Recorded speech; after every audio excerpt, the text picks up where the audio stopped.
Good morning. This is the Energy and Carbon Management Commission. It is October 16th at 9 a.m. and we will start with a roll call. Thank you. Commissioner Ackerman? Here. Commissioner Cross? Present. Commissioner Mesner? Here. Commissioner Oath? Here. Commissioner Ogletree? Commissioner Robbins? Here. Mr. Chair, you have 5 commissioners present. 5 is a quorum. We exist for purposes of business today. Welcome, everyone. We will start with commissioner comments. Does any commissioner have comments for the good of the cause? Seeing none, we move to consent agenda with one hearing officer recommendation. Do we have questions on consent?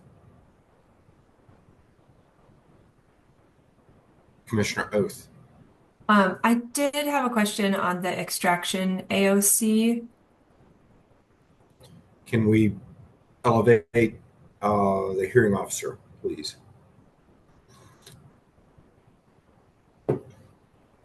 Mr. Schmaltz, good morning. Good morning, Chair Robbins. Good morning, commissioners. Before you guys jump into questions on that particular AOC, I just wanted to note for the record 3 Scrivener's errors on pages 3 and 4. The notarization blocks read Extraction Resources, Inc. They should read Extraction Oil and Gas, Inc., a wholly owned subsidiary of Civitas Resources. It's on page 3 and on page 4 for those certificate of services. And then on page 5, paragraph 6, the date reads May 23, 2024. It should read May 23, 2023. Those changes are all immaterial. If this AOC is approved by the commission, I can make those corrections before the order is finalized. Thank you. Great. Do we have questions? I do have one question. In looking through the AOC, first, thank you for this and really appreciate the piece about a significant portion of the penalty being spent on a project with City and County of Broomfield Air Monitoring Program. Just looking at kind of the split there, and I think it's my understanding that, under our rules, we certainly can utilize public projects to offset penalty amounts, but can do that at kind of either a 1-to-1 ratio or other ratios. So just wanting to understand kind of the thinking or thought process around using kind of a 1-to-1 ratio here instead of a different ratio for the offset. We've elevated Sierra Schroeder, the enforcement advisor on this matter. Ms. Schroeder? Yes, hello, commissioners. And the thought process there, I don't think we necessarily decided on a specific ratio that we wanted to use. Rather, we had talked to Broomfield about their air quality monitoring program and the cost to use that they have for their program over the course of 2 years was almost exactly equivalent to what the penalty turned out to be. So we just thought that it made the most sense in terms of the math and everything to just have Civitas via extraction pay for those 2 years of air monitoring, and then the difference was going to be paid to ECMC. So yeah, I don't think there was a specific thought process and a ratio, more so it just happily worked out well that they almost came out to a 1-to-1 split. Okay, thanks, Ms. Schroeder. I appreciate it. Further questions of staff? Do we have a motion on consent? I will move to approve. Second. Motion and a second. Further discussion? Seeing none, all those in favor of the motion signify by saying aye. Aye. Any opposed? Motion carries. Commissioner Messner, I'd love to recognize you to introduce the Produced Water Consortium recommendations, and Ms. Dalton. Thank you, Mr. Chair. I think Director Dalton is being elevated now, but just want to give a quick introduction. Over the last year or so, the Colorado Produced Water Consortium was created through House Bill 23-1242. Director Dalton will go into the details of how it was created and the work that we've been doing, but want to just share that the Herculean work that Director Dalton has done with the members of the consortium to really work through an almost impossible amount of work and deliverables that were directed for us to accomplish over the last year through the legislation that created the Colorado Produced Water Consortium. Could not be more impressed with the leadership that Director Dalton has provided and the rest of the staff that have been involved with it as well, including a number of ECMC staff and Department of Natural Resources staff, as well as Director Dalton herself and consortium members. And so I think you'll see in her presentation the amount of work that's actually been accomplished, the amount of research reports and deep dives that the consortium has done, and the amount of time that the 31 different members of the consortium have put into this over the last year or so has been just a really impressive process to watch. And so just wanted to take a second and provide that perspective for Director Dalton, and how much we really appreciate the work that she's done, and looking forward to the presentation that she's giving today. So with that, I'll hand it over to you, Director Dalton. Thank you, Commissioner Messner. I really appreciate it. And this morning, good morning. I know that you guys have been working very hard, so I really appreciate you inviting me and giving your attention today. So I do want to say good morning to all the commissioners, staff, and interested public that is listening. My name is Hope Dalton. I serve as the director of the Colorado Produced Water Consortium. I want to sincerely thank all the commissioners for inviting me today to share the key achievements the Colorado Produced Water Consortium has made during their first year of operation. Next slide. And I am very excited to connect with you. This is my first time before the commission. So some of you may know me from my work in the consortium, while others of you, this is my first introduction. I began my professional career as a chemist at the U.S. Geological Survey. I researched coal and coal combustion products.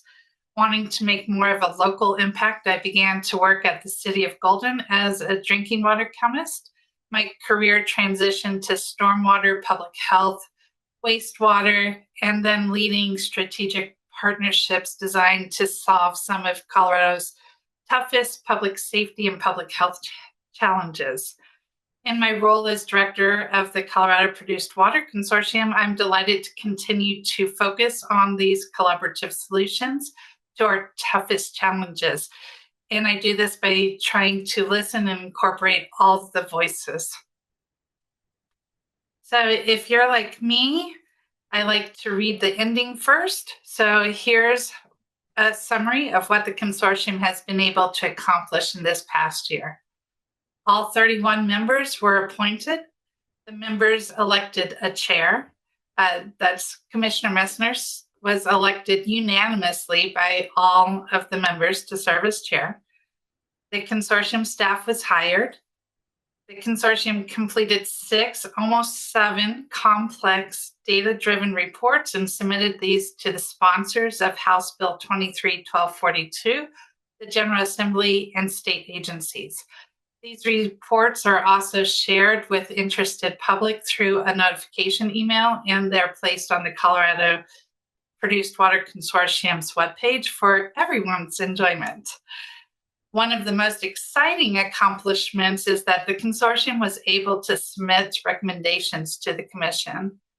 In September, the consortium relied on the research and discussions over the past year to propose to the commission for their consideration a timeline and targets that significantly increase the use of recycled or reused produced water while decreasing the amount of fresh water used in oil and gas activities. So what will I be chatting about today? I'll give you a little background on House Bill 23-1242, water conservation and oil and gas operations. Then I will look at sharing how we made our decisions through learning and sharing and collaboration. And then how did we build that bigger picture so that we were ready to provide to the Commission a robust, data-driven recommendation for the produced water hearing. And then I'm going to talk a little bit about how Colorado is leading the West and even the nation in our short time in operation. We'll pause and I'll open it up for questions, and then I will go into more details about the recommendation and looking forward, because the Colorado Produced Water Consortium has a lot more work to do. So, section 1, background. What is the, oh, I'm sorry, I skipped a slide. So, building resilience. Recognizing that conserving water helps the environment and saves money, last year, the state of Colorado created a produced water consortium consisting of individuals with expertise in produced water, oil and gas operations, environmental impacts, environmental justice, social justice, regulations, research, and community. The consortium's membership is diverse and multifaceted. This also makes us very unique to have so many diverse stakeholders around the table and participating.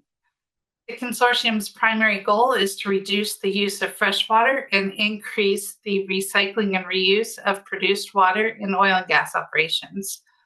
The consortium serves as an informational resource to the Commission. Additionally, House Bill 23-1242, water conservation and oil and gas operations, required oil and gas operators to report additional data to the Commission. This new data gives insight into the operator's use of water and recycling and reuse of produced water. In order to provide an informed path for recycling and reuse of produced water, the consortium relies on this data that's available to the Commission and other state and federal agency data, as well as learning from people's lived experiences and expertise. So who is the consortium? We have 31 members. They were appointed and they represent state and federal agencies, research institutions, environmental NGOs, industry, environmental justice, and conservation NGOs. We also have midstream operations represented, local governments, and disproportionately impacted community. Each member applied to serve on the consortium and brings a unique perspective and set of expertise and skills. 3 members of the consortium were appointed by the President of the Colorado Senate. 3 members were appointed by the Speaker of the House. The Executive Director of the Department of Natural Resources appointed a 3-member governing body. The governing body has a representative from the Commission, a representative from the Division of Water Resources, and a representative from the Colorado Department of Public Health and Environment. This governing body reviewed the applications and appointed the remaining 22 members. So, Colorado staff was hired, and that includes me. Thank you for inviting me again. We've met. The people you haven't met, the Assistant Director for Research is Dr. Erin Sedlacko. Her picture is on the screen. The other members of the team include a science advisor for data innovation, that's Kat Campbell, a Colorado Produced Water Consortium data manager, that's Selena Deemy, and a temporary administrative assistant, Emma Schmidt. Emma is an administrative and accessibility superstar. So let's move on to how did we come up with our decisions and how we got to the place where we were able to make these data-informed recommendations. So the first meeting of the Colorado Produced Water Consortium was held on September 15th, 2023. At this virtual meeting, all 31 members shared their personal reasons for wanting to serve Colorado in this capacity. They really signed on for a lot, as Commissioner Messner referenced. We had a lot of deliverables to do in that first year, and they're very passionate people. And though I was not hired by the first meeting, I attended as a member of the public and I introduced myself. After the meeting, a vendor managing results was hired to facilitate the development of the consortium's strategic plan. The vendor managing results interviewed all 31 members and asked consistent questions such as what was the most important issues regarding produced water. Themes began to emerge and were shared at the next consortium meeting in October. These themes were developed into strategic priorities. And then in order to implement the strategic priorities, the consortium members identified strategic results that would be used to implement the strategic priorities from now until 2030 and hold the consortium accountable. The strategic priorities that are included in the strategic plan are 5. The first was implementing the legislative requirements under House Bill 23-1242. That is to produce 9 data-driven reports. And then, so that's what we basically are doing in 2024. Beyond 2024, we're going to implement the remaining 4 strategic priorities, which includes implementing,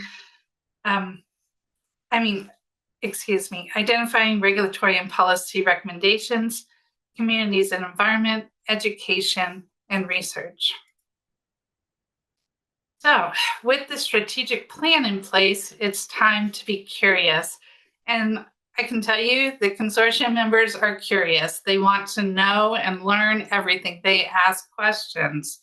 And in order to provide the Commission with informed recommendations, at the consortium's December 2023 meeting, the EPA, CDPHE, and ECMC shared like a high-level bird's eye view of the available data and regulatory framework for regulating reuse and recycling of produced water, as well as protecting Colorado's fresh water resources, both on the surface and underground. We learned about regulatory agencies, how they work together, how they listen to the public, and how they approach regulating produced water use, reuse, recycling, and disposal. Moving into the new year, 2024, at the consortium's January meeting, consortium members learned about water law and ECMC produced water analytical data, how it's collected, reviewed, and analyzed, as well as how the public can access this data. At the February meeting, consortium members heard from oil and gas operators, midstream operators, and produced water experts. They learned about water treatment and reuse opportunities and other considerations for increasing that reuse from oxy water. And we also learned about the Lone Star Recycling Facility from Select Water. We had that presentation in February. We recently got to see that facility in September of this year. We also finalized our first House Bill 23-1242 report, which was essentially a literature review that identified current research, case studies, and best practices. That first report is laying the foundation for all of our work in 2024. In March and April, the consortium was learning, sharing, and analyzing data and writing reports. They learned about the unique geology of Colorado and heard more about the produced water management, including projects in oil field, produced water treatment, reuse, and recycling.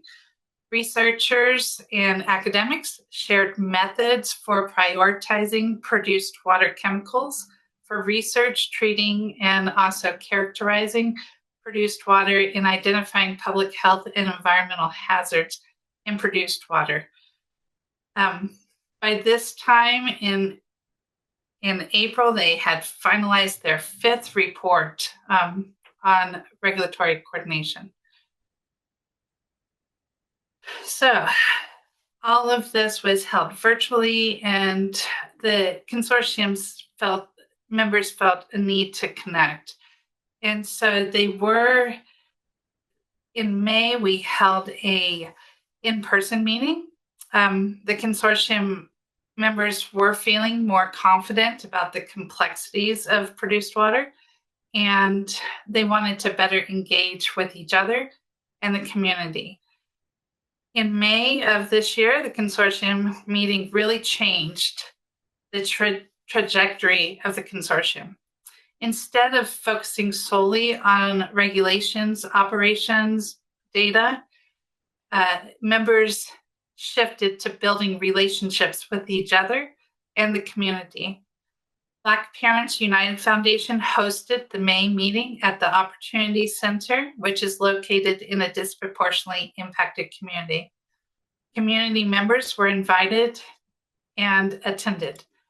Black Parents United Foundation shared successes and lessons learned on how they best engage with communities that are also facing housing and food insecurity, families working multiple jobs and caring for children and aging parents, and people feeling a general distrust of government and oil and gas companies.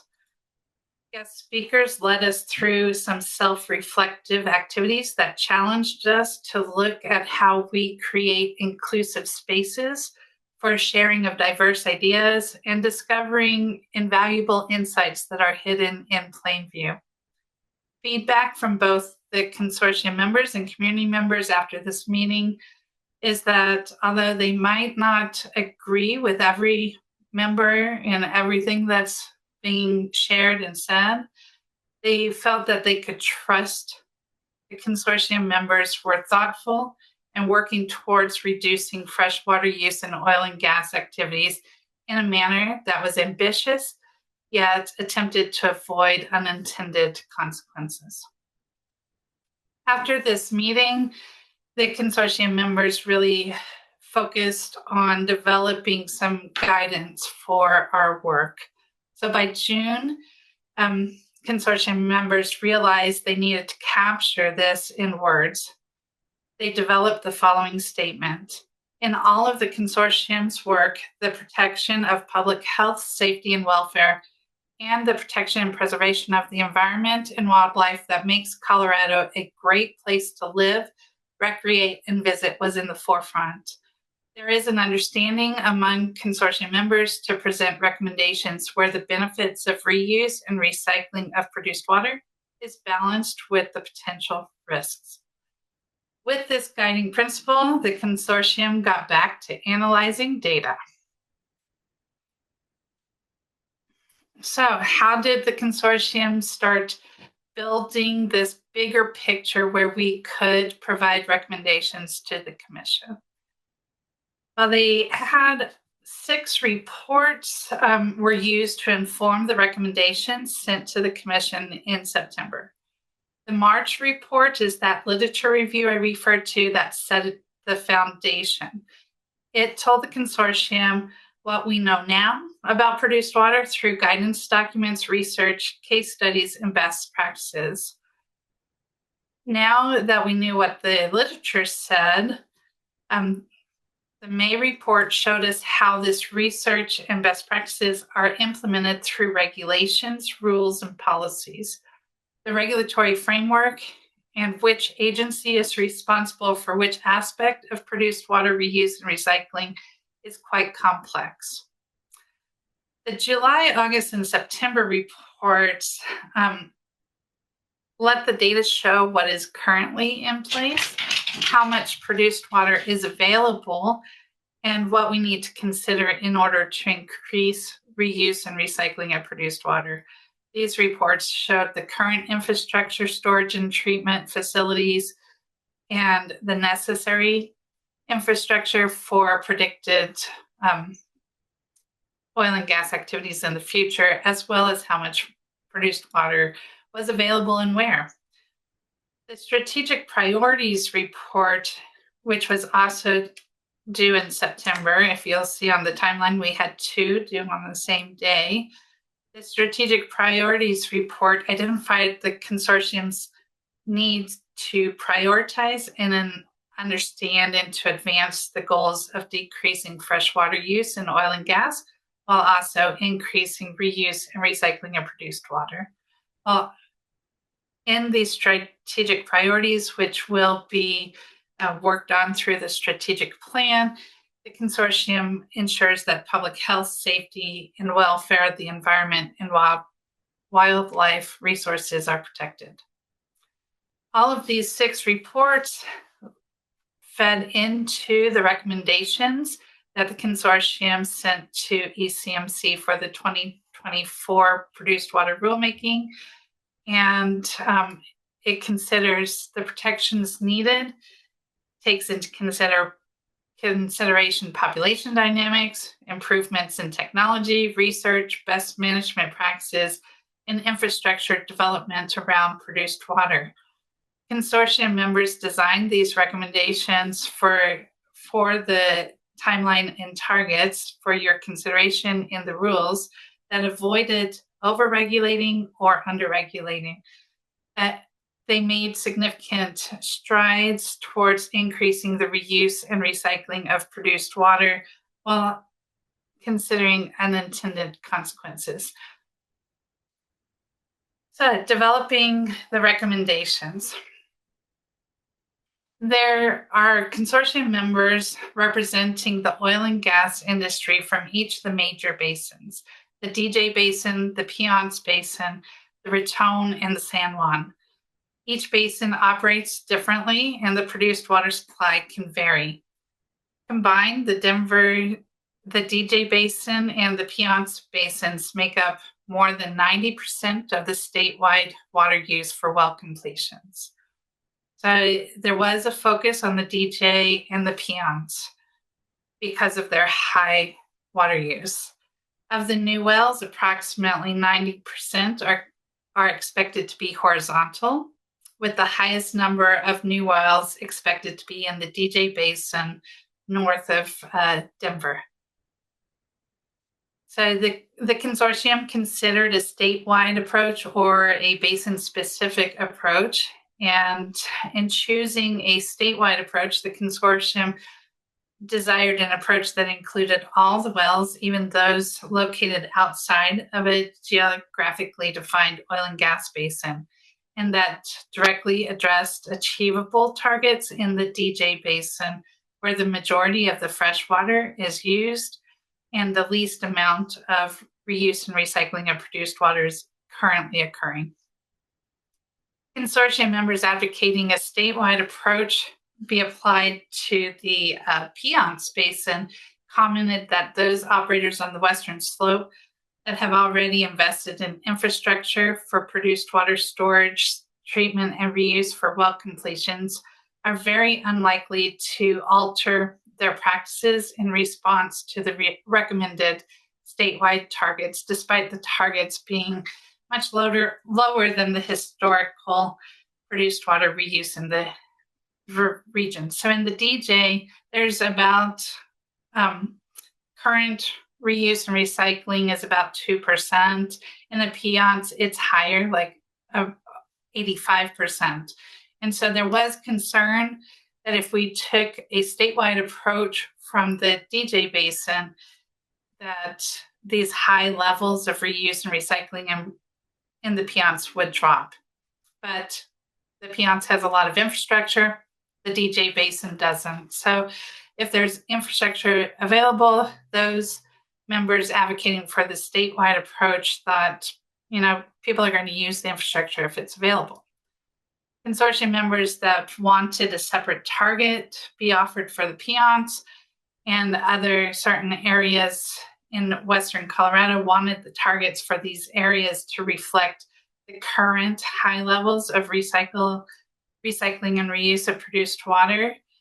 Under this approach, the statewide benchmarks, as provided in the recommended timeline and targets for your consideration, would apply to the DJ Basin, and there would be an exception for the Axial Basin Uplift, the Douglas Creek Arch, and the Piceance Basin.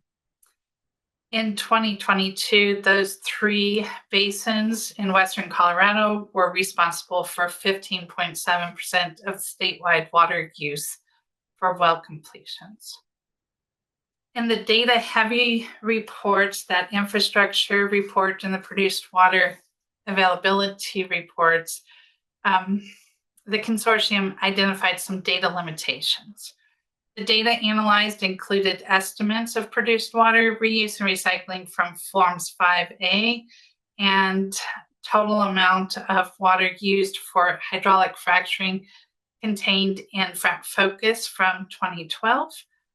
The older data contains more conventional wells and fails to account for the new technology being used to drill deeper and achieve longer laterals than in the past. So the historical data, the 2012 to 2023 water use found on Frac Focus, was really just drilling straight down and not these long laterals that require a lot more water. These new technologies require more fresh water and offer increased opportunities to reuse produced water for developing these wells through hydraulic fracturing. And then there's the new data that is being collected under House Bill 23-1242. This data is going to be amazing, and it's going to be very informative. And the consortium is very excited they just can't wait to get their hands on more of this new data. With the new data, we'll be able to know the life cycle of fresh water and produced water. We will know how much water is being used, the source of the water, and where the water goes. Understanding the data is very new, with monthly reporting beginning only in September of last year and quarterly reporting beginning in January of this year. The consortium had just a very small data set, a robust, informative, but a very small data set to inform the recommendations. Additionally, there were some challenges in obtaining and working with some of the data. ECMC staff, big shout out to ECMC staff. They were very helpful with identifying and cleaning the data, but database and data consistency improvements within the ECMC's COGIS database related to water management would help future research and policy discussions. So we talked a lot about infrastructure. Infrastructure is really key to achieving these higher levels of reuse and recycling.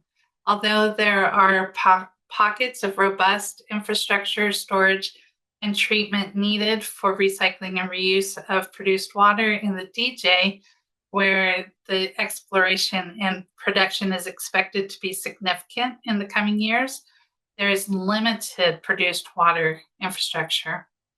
Additionally, the availability of produced water in the DJ is limited. So this is a huge generic statement, but approximately for every 5 barrels of oil that is extracted in the DJ, there's only 1 barrel of produced water. So some members of the consortium shared experiences where if you're putting 100% fresh water down hole, you're only extracting 22% of it back as produced water. There's not much water in the formation, if any at all. And then further complicating the produced water supply in the DJ is that when the well is drilled, the produced water supply spikes in the first 3 to 5 years, and then it's a sharp decline. So it goes up, we have a lot, and then it declines a lot.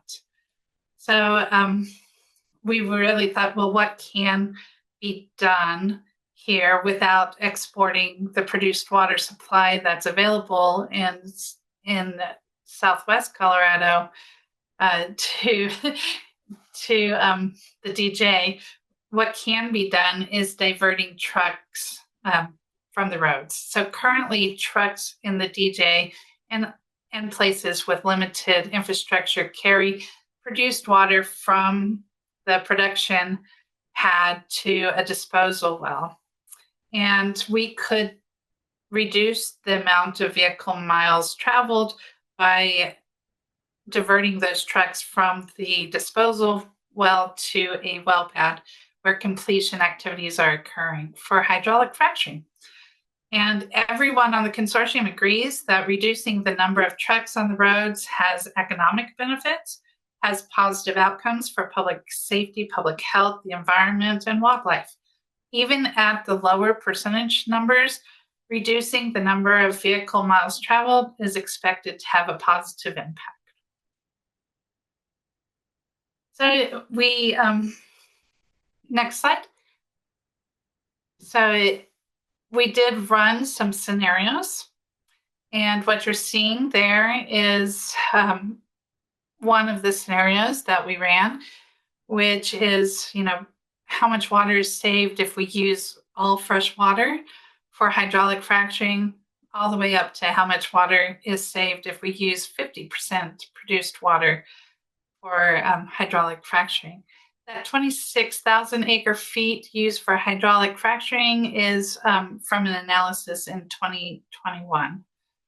The amount of fresh water potentially saved by increasing reuse or recycling of produced water was calculated in these various scenarios, beginning with all fresh water and increasing the percentage of produced water used in place of fresh water. The initial total volume of fresh water used for completions was determined by totaling the averages of total volume of water used in well completions reported to the Commission from 2019 to 2023. The total volume of fresh water potentially saved is given in acre feet per year to match the units that are used to measure water diversions by Division of Water Resources.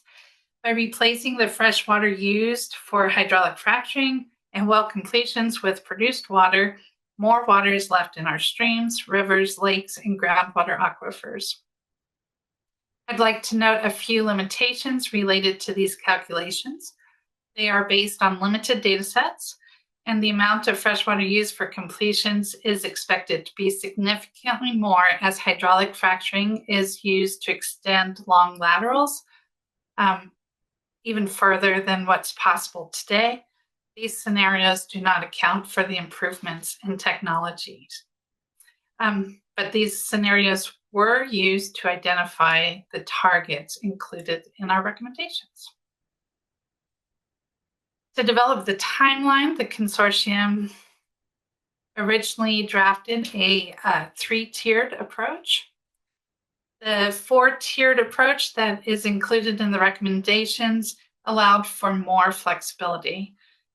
For the first tier, some consortium members expressed concern that the state would not benefit from increased produced water reuse and recycling for up to 4 years due to the time from application to drilling.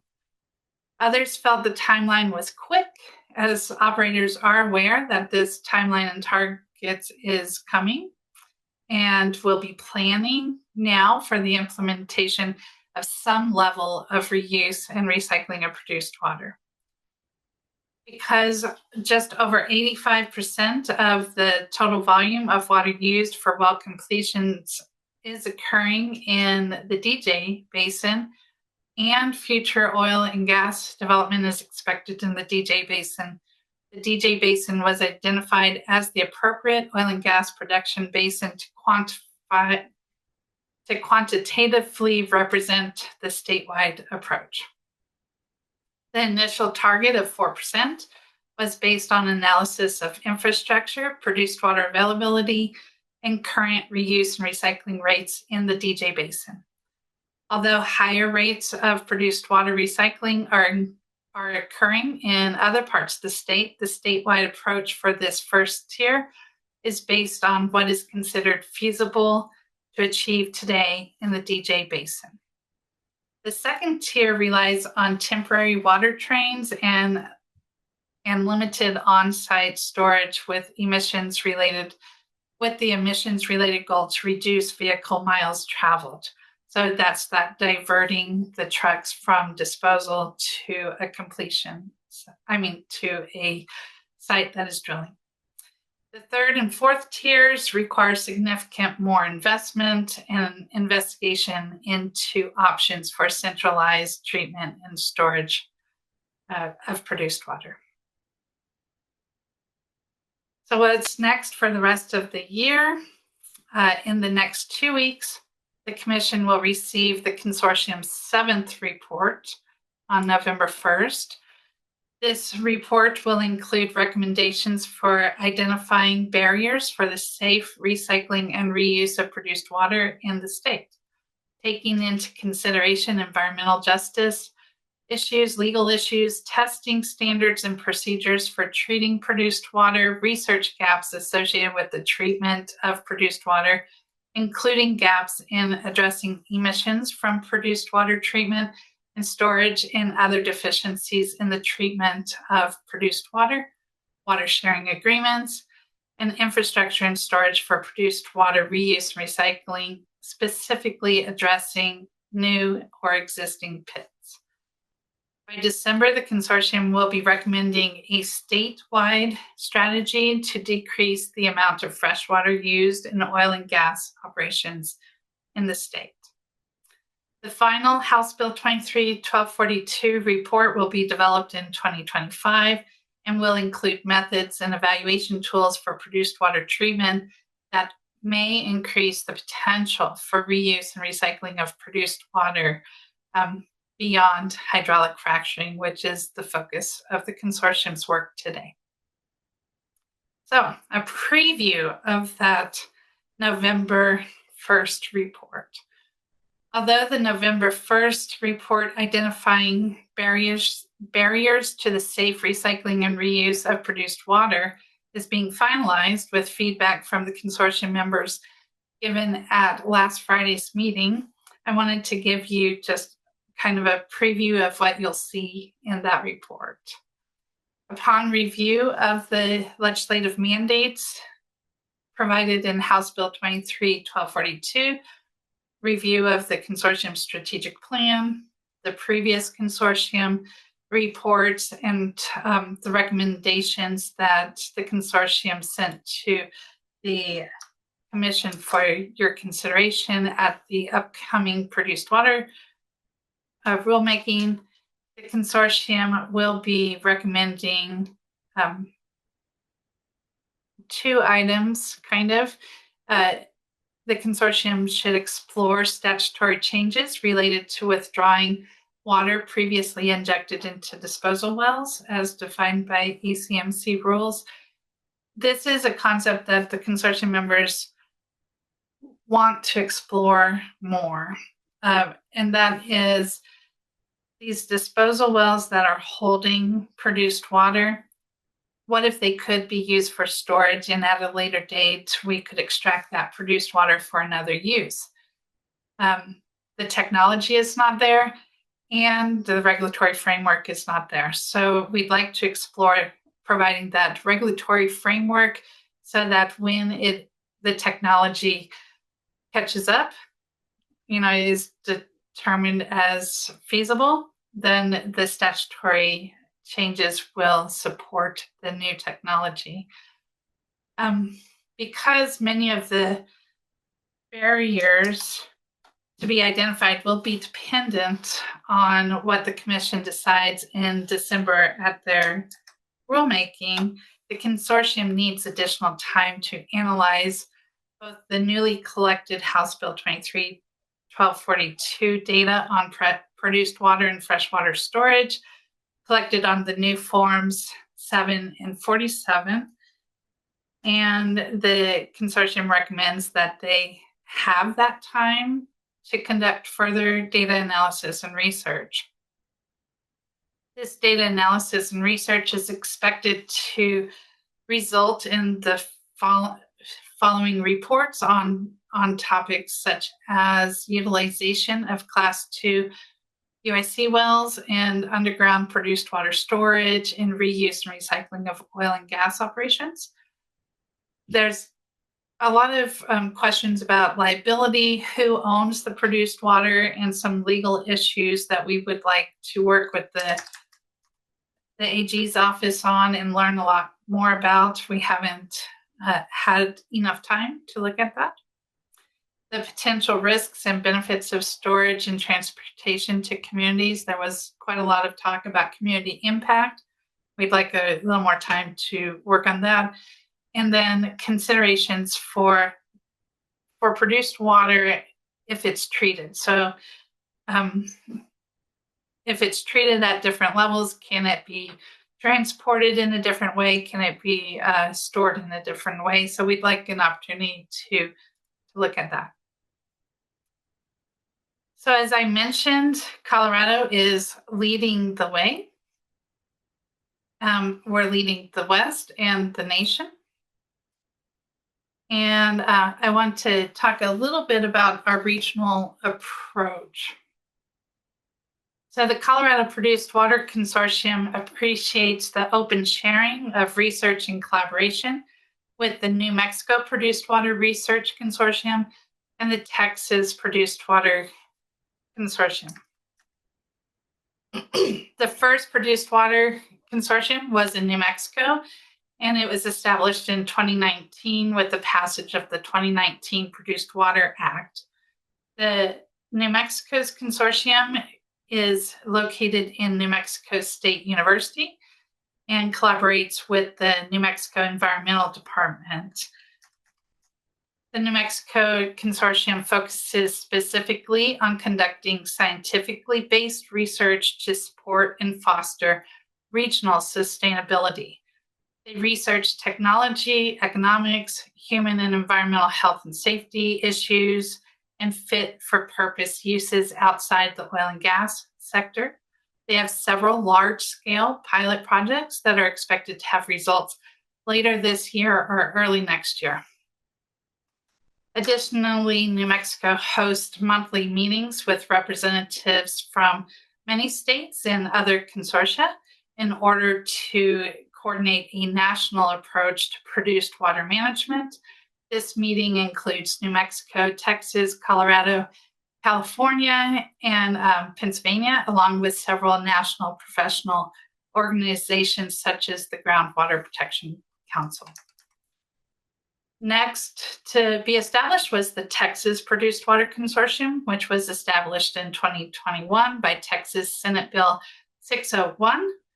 The purpose of the Texas Produced Water Consortium is to bring together information and resources to study the economics and technologies related to beneficial uses of produced water, including environmental and public health considerations. The Texas Consortium is located within Texas Tech University, and they're governed by the Government Agency Advisory Council and the Stakeholder Advisory Council. We've been really lucky. We came in 2023, and New Mexico has all of the robust health research and looking at constituents in produced water. Texas has a robust identification of the economics related to reuse and recycling of produced water, and Colorado brings that expertise of policy approach. The three consortia have been invited to present on the approaches of the individual states and how the states are working together on a regional approach, especially in cases where oil and gas production basins cross state boundaries. Over the past year, we've presented at the Groundwater Protection Council UIC conference in Oklahoma City, the Water Reuse Symposium in Denver, the Produced Water Society's conference in Houston, the Water and Energy Conference in Midland, Texas. I became a local hero there. Now, my 7 seconds of fame. The local news team in Midland, Texas, interviewed each of the consortium directors and talked about our collaborative efforts on their local news channel. We also presented at the Health Effects Institute Produced Water Workshop in Golden and the National Association of State Trust Lands Conference in Idaho.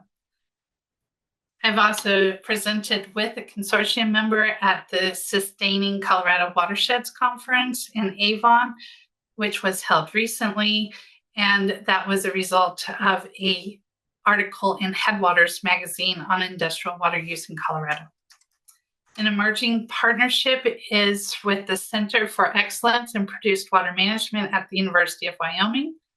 The center is organized as a consortium of university researchers and representatives from oil and gas industry, government agencies, environmental organization, and other stakeholders, including the Center for Advanced Energy Studies. On a national level, because of the work that Colorado is doing, Colorado is being recognized as a national leader in reuse and recycling of produced water. Next slide. The EPA asked if Colorado was interested in contributing to the EPA's Water Reuse Action Plan, or RAP. Actions included in the RAP seek to advance water reuse planning and implementation across the country. Actions are organized by strategic theme to help focus efforts and inspire future action. Water information availability is the theme where the new Action 5.10, led by the Colorado Produced Water Consortium, is located. The Colorado Produced Water Consortium's action aims to provide information on how to best use produced water within and potentially outside of the oil fields in Colorado and in other states. By other states, I mean this model of using data to inform policy decisions. As part of the action, the consortium has begun compiling regulatory, geological, legal, and health data from state and federal agencies and creating a visualization tool. Some of you may be familiar with story maps. That's the visualization tool where you can interact with the data and also have the narrative that goes along with that. And this would be used to support public outreach and policy recommendations for other relevant consortiums, state agencies, and federal agencies. The tool is expected to be used as a model for other states to emulate in order to make data-informed policy and regulatory decisions using publicly available data. So let's take a moment to digest, ask questions, provide comments, take a break, and if you're still interested, I'll tell you more about how we developed the recommendations that we sent to the commission for your consideration, as well as our how we're going to attack the strategic priorities in 2025 through 2030.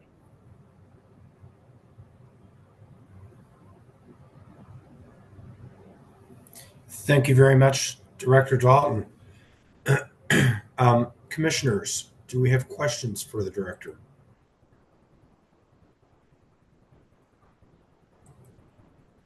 Commissioner Oath? Yep, thanks. I wasn't sure if you could see me. Director Dalton, thank you very much for this presentation, and thank you to you and all of the consortium members for this incredible amount of work. Really appreciate all of that, appreciate the opportunity to have some discussion here this morning. One question on what you've presented so far is just really, I guess, curiosity. You mentioned a kind of a preview of the upcoming report in November, and that you anticipate that it will include a recommendation for some statutory changes to allow the withdrawal of produced water. Are those related to water rights restrictions, or what is the current barrier there that that would be addressing? Do I need to be wait to be called on, or can I speak freely? Go ahead. Go ahead. Thank you. Thank you, Chair. Thank you, Commissioner Oath.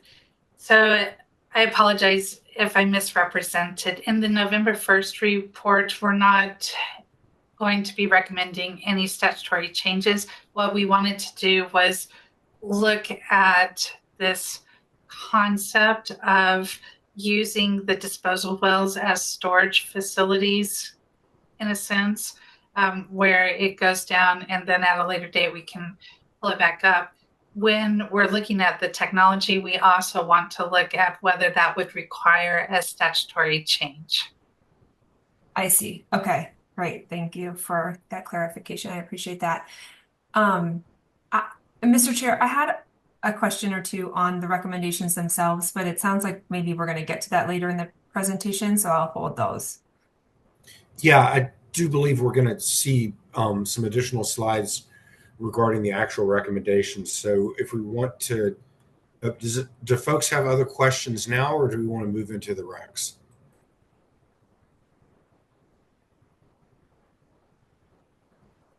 I can't see everybody because I'm looking at a slideshow, but I don't think I'm seeing other questions now. So perhaps if we could move into the recommendations, that would be great. Thank you, Chair.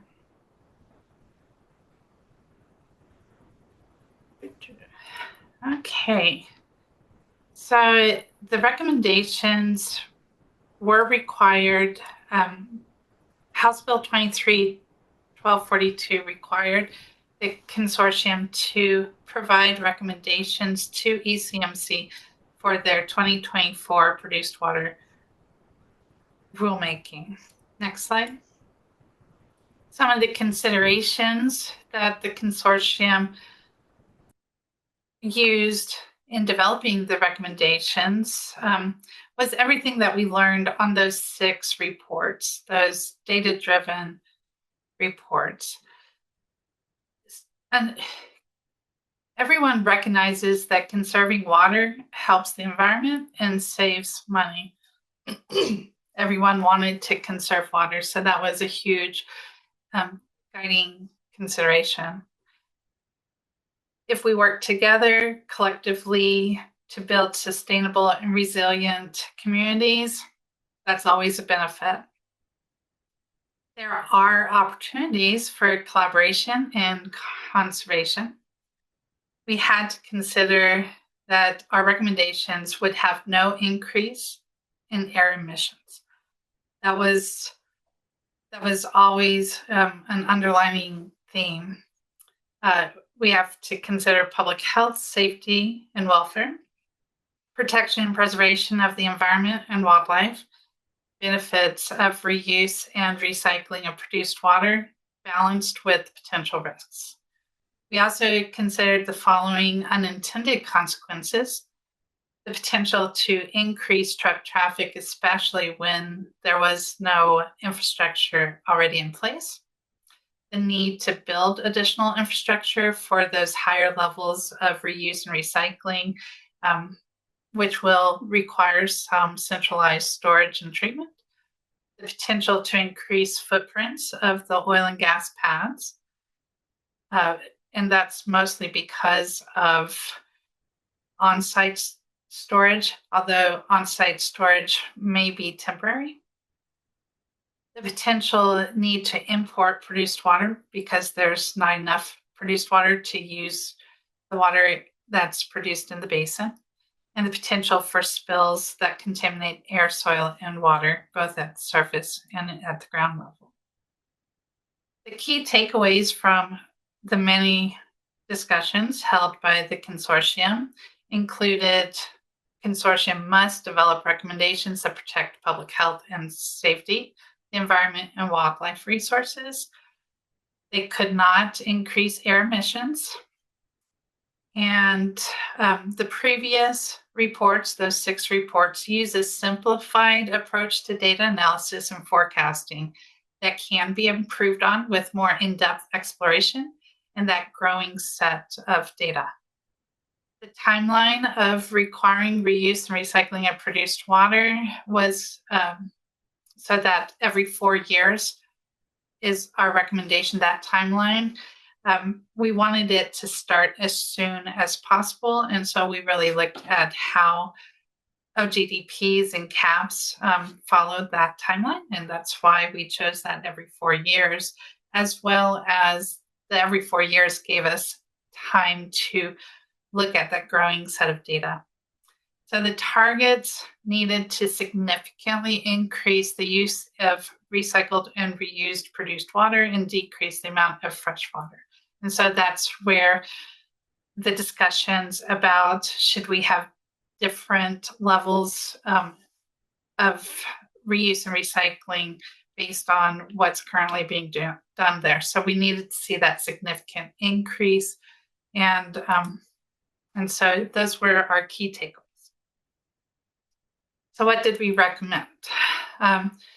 We recommended by January 1st, 2026, a minimum of 4% recycled or reused produced water be included in water plans of the oil and gas development plans or in the water resources section of the comprehensive area plan. By 2030, we suggested a minimum of 10%. So the 4% we believe is something that is achievable right now. The 10% is something that we believe is achievable with additional on-site storage and treatment. And then by 2034, 20%, and by 2038, 35%. We believe those 2 higher numbers, because of the low availability of produced water in the DJ Basin, that is achieving almost a maximum amount of produced water reuse and recycling that's currently available in the DJ Basin without importing some water. But those need more data to support those numbers, so they're put in as targets that would be reevaluated each year by the consortium.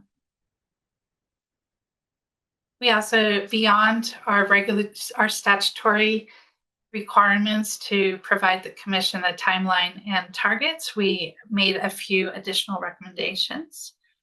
In House Bill 23-1242, there's definitions for produced water and recycled or reused produced water. We recommended that the commission consider including these additional definitions in the Series 100 rules. Another additional recommendation was about recompletions.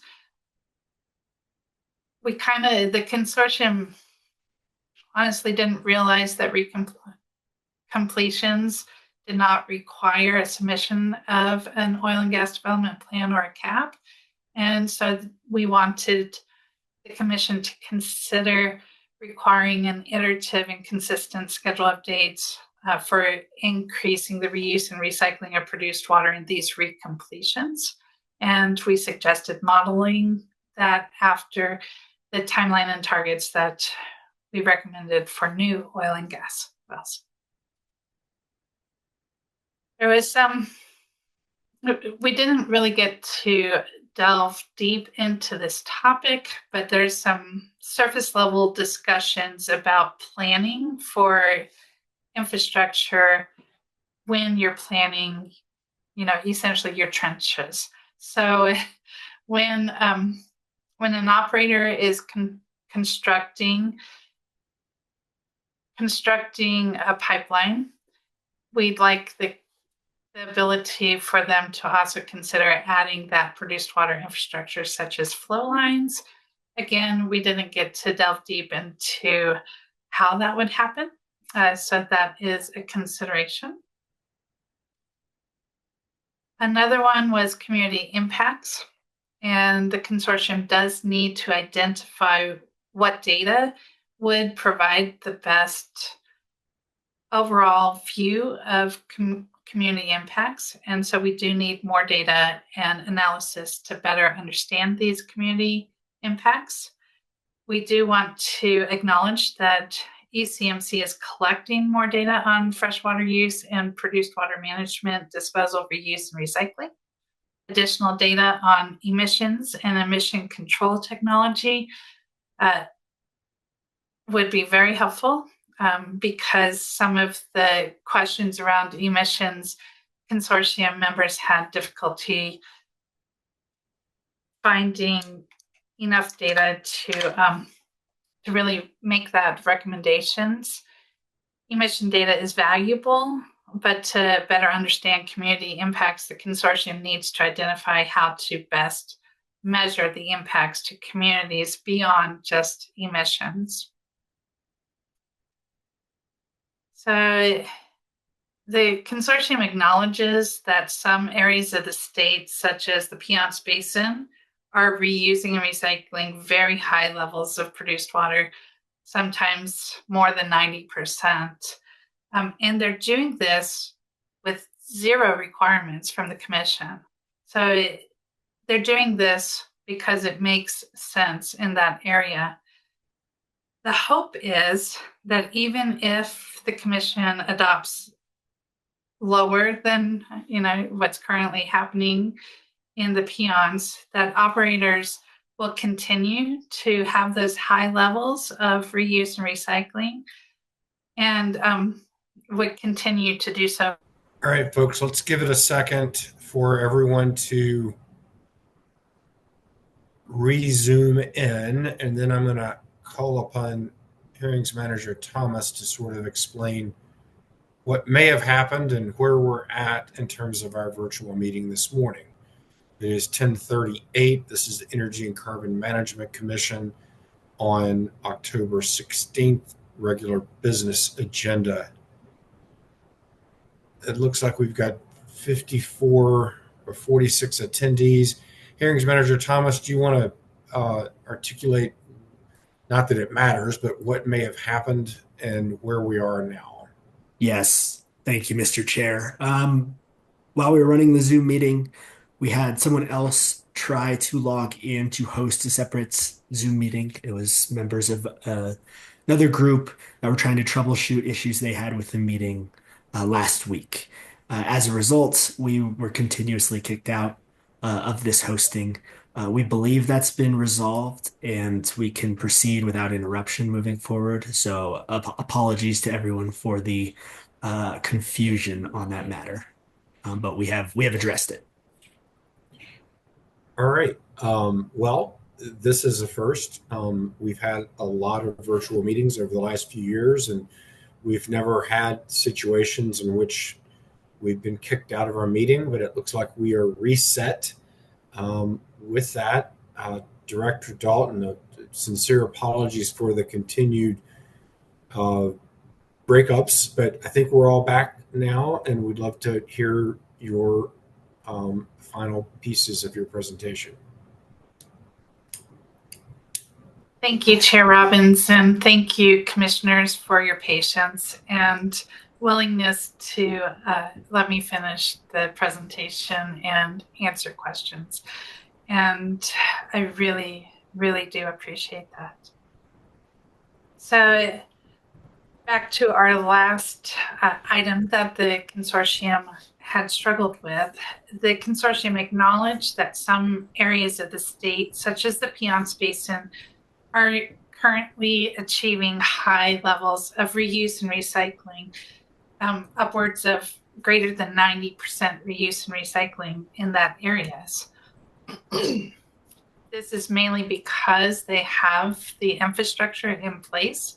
And so the hope is that the operators who currently are achieving high levels of produced water, reuse and recycling with no requirements from the Commission will continue to do so for other reasons, such as it makes economic sense to do that.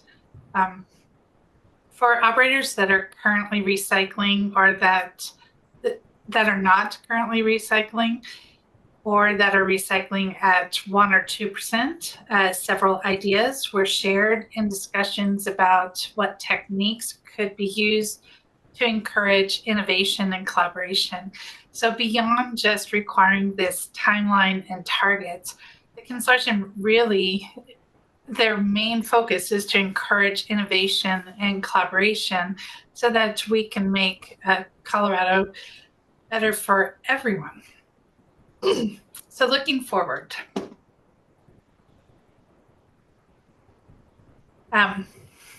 Looking forward, the consortium really wants to focus on reducing freshwater use in oil and gas activities.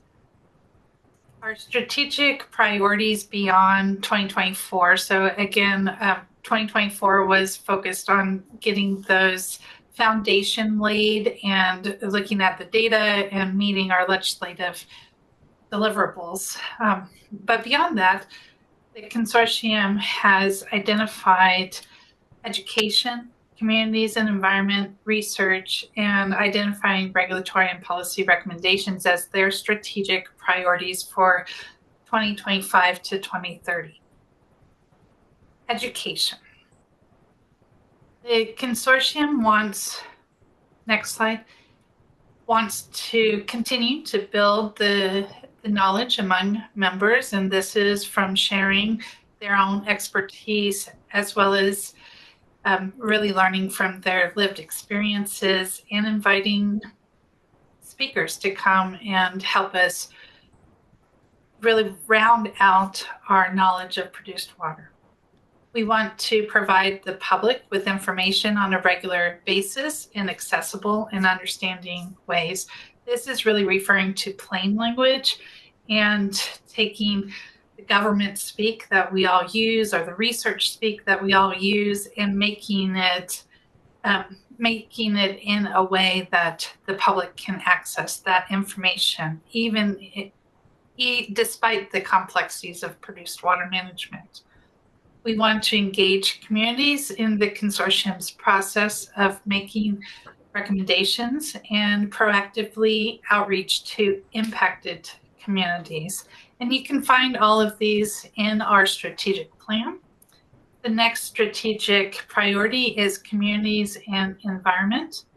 We want to create tools and guidelines to identify issues, solutions, risks, and rewards. This might be like a one-page fact sheet. It might be, short videos, but really trying to reach the community with this topic. We want to proactively engage and consider local government entities, tribes, and communities, because this topic of reusing and recycling produced water involves so many government entities and community members. We want to provide guidelines that will identify communities impacted both positively and negatively from produced water. Maps, everybody loves maps. And, you can see that because I pull up Google Maps almost all the time. I use it to decide where to eat at a restaurant in a new area. So we want to identify and map points of imbalance and opportunities for reuse, recycling, and disposal of produced water, and interbasin coordination and collaboration. And in this instance, interbasin is referring to oil and gas production basins. The consortium's recommendations will also proactively consider impacts on the environment. The next strategic priority, as identified in the consortium's strategic plan, is research. We need to identify research and data gaps specific to the consortium's work, assess and report on the current state and the necessary state to achieve different levels of recycling and reuse of produced water within the oil and gas basins in Colorado. And you'll see some of our House Bill 23-1242 reports address this issue, but I believe it is going to be an ongoing issue as we learn more about produced water, and the volumes of research on produced water is growing. We want to work collaboratively with our partners, articulate the aspirational future state of produced water with the oil and gas basins in Colorado. So we don't want to stop right now where we're at. We want to build and grow and be innovative and collaborative. The final strategic priority is identifying regulatory and policy recommendations. And so the consortium wants to identify regulation, legislation, and policy which align with the consortium's goal. The consortium also wants to identify and recommend two appropriate regulatory agencies minimum thresholds for reuse and recycling of produced water. With that, I want to leave you with a few takeaways. In 2024, the Colorado Produced Water Consortium developed recommendations for policy based on science and community feedback. The recommendations for the Commission's 2024 produced water rulemaking were based on best available data. The recommendations are intended to start as soon as possible in order to significantly increase the reuse and recycling of produced water, while also ensuring that there is time to reevaluate and to avoid unintended consequences. And there are still many opportunities to explore the different ways to reduce freshwater use in oil and gas. So with that, I want to thank you for this opportunity and hand it back to you, Chair Robbins. Great, thank you very much. Appreciate the presentation. Sorry for the disconnects that occurred during it, but that's a lot of really good information.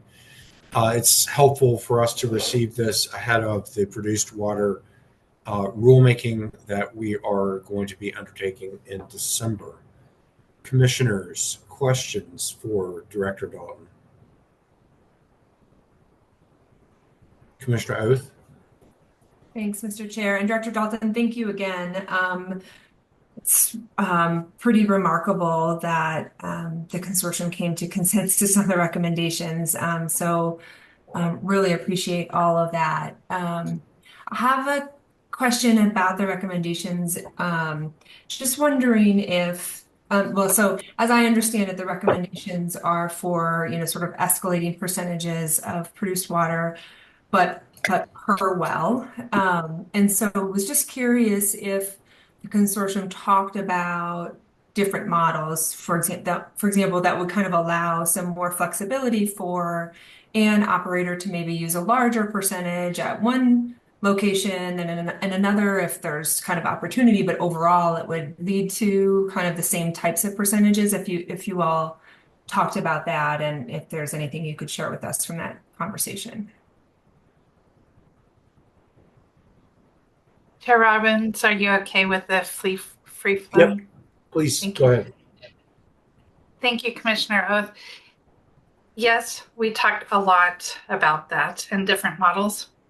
I would say where we ran into problems was we don't know all of the different ways to implement this. And so we do rely on ECMC staff to identify the best model for implementation, and then we rely on the commissioners to decide what is the best for implementation. With that said, there are several models that they talked about, and we decided on the planning, the OGDP and the CAP would be the appropriate document that really captures that. So like in a CAP, from our understanding, is that would be a more regional approach where you could use more recycling at one well pad versus another. The OGDP the reason that we chose that is because we were thinking it's more typical to, on the well pad right now, is to drill more than one wellhead on the pad. So if you're going to, we'll say, drill 10 wells out of well pad, then you drill your first, we'll say 5, and these are huge, like just examples. And I don't know in real life if this happens, but you might drill your first 5 wells and then store the water that comes out of those wells. So you would complete those wells, store the produced water on site, and then use those produced wells produced water that's stored on site to drill the next 5 wells on that well pad. And so that's where that on-site storage happens.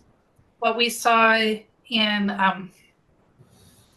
some of the case studies is you might have a well pad that is completed, and so you are pumping and storing the produced water on that well pad or loading it into a truck. And so from the completed well, that truck would then be either going to disposal or it could go to a nearby completion activity. So it's relatively easy when the oil and gas company owns both the completion well, the well that's been in production. I'm sorry for not using all the correct words. But when they own the well that's in production, then they can take that truck to the well that's being completed, and then it can go through this treatment trains and then be used as for hydraulic fracturing in the well that's being completed. And if it's close by, like within a 5-mile radius, then that can happen without a lot of additional reuse. I mean, a lot of additional storage. So hopefully that answers your question, but that's the reason we chose the plans as the recommendation vehicle for implementation. And I might be able to add a little flavor to that too. It was contemplated to not be, it's not actually per well, it's per OGDP or per cap as part of the recommendation. And so as long as the overall OGDP plan, water plan, and or waste management plan contemplates achieving those reuse and recycling targets, whether it's one well pad with 15 wells or whether it's 3 individual well pad locations where no recycling is happening in one, but more recycling is happening in the other 2. The idea was to allow operators the flexibility to be able to implement different technological and logistical strategies to be able to meet those reuse and recycling targets based on their waste management and water plan in OGDP and CAP applications. And so the specific implementation strategies, I think, will work out in the rulemaking. That was the recommendation that came out of the consortium, was to look at it at an OGDP and a CAP level.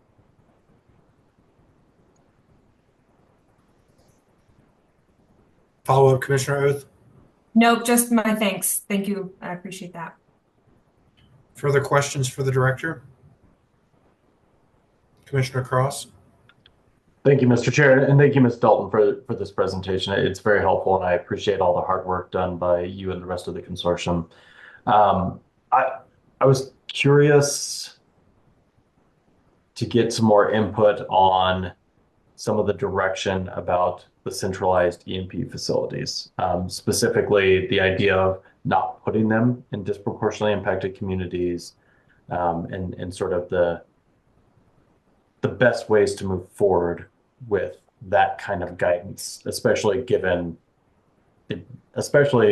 we look at the West Slope, obviously the much larger DIC areas, but also looking at areas where we might be able to put some of these centralized facilities potentially in the DJ Basin as well. And if you could speak to that a little more. Thank you, Commissioner Cross. The DIC communities and centralized EMP, that is a topic that needs a lot more investigation. And the reason we chose the timeline out to every 4 years and the 4 tiers is because that will give us a little more data to analyze where should those centralized EMP facilities be constructed. In the DJ Basin, there are many more opportunities because there's less DICs in that area. Also, CDPHE is coming out with a EnviroScreen 2.0. They might have been out already. I know it was coming in the next couple days. The consortium had access to EnviroScreen 1.0. And so we were identifying how many EMP are centralized facilities are needed in the DJ, but I think that's going to depend on the better numbers that we get instead of the estimates that we've had. So we just wanted, let's get something done quick that can be done with current ways of managing produced water, and then with on-site storage of produced water. And then for the last 2 tiers, that's going to depend on, maybe a wheel and spoke approach where you put a centralized facility in areas where many wells can use that. And that's kind of what we're seeing in some of the other basins that are achieving those high levels. But your question is a real question that needs a little more data to be able to answer. I appreciate that, and I do think that that'll be interesting as we kind of move forward with kind of the guidance from the legislature, as well as ways that we can kind of accomplish some of these goals. So I think that's my only question for now. Again, I appreciate all the hard work. Other questions for the director?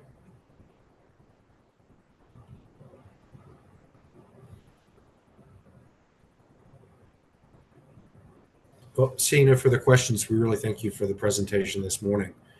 It's been very helpful, and we look forward to continuing work on this important topic. Thank you, Chair Robbins. Thank you, commissioners. I'm here to be invited back anytime. So thank you, and thank you for all your work.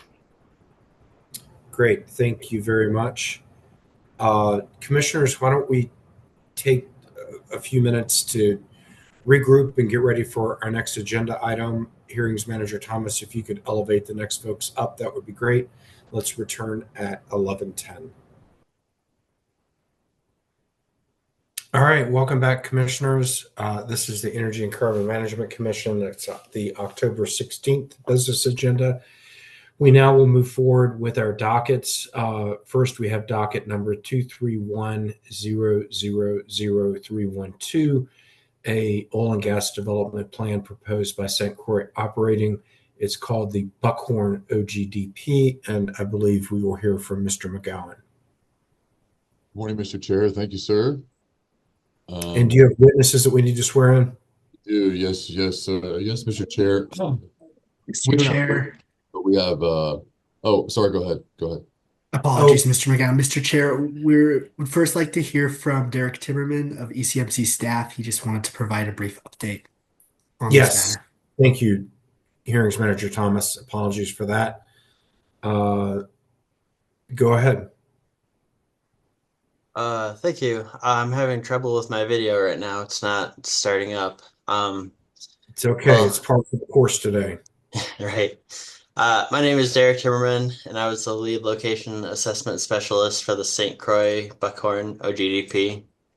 Staff received information yesterday that St. Croix intends to withdraw the variance request for their topsoil plan.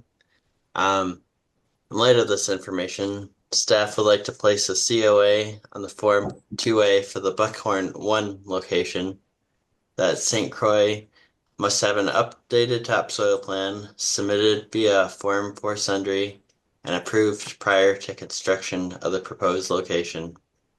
Please note that this does not change our recommendation for conditional approval. Thank you.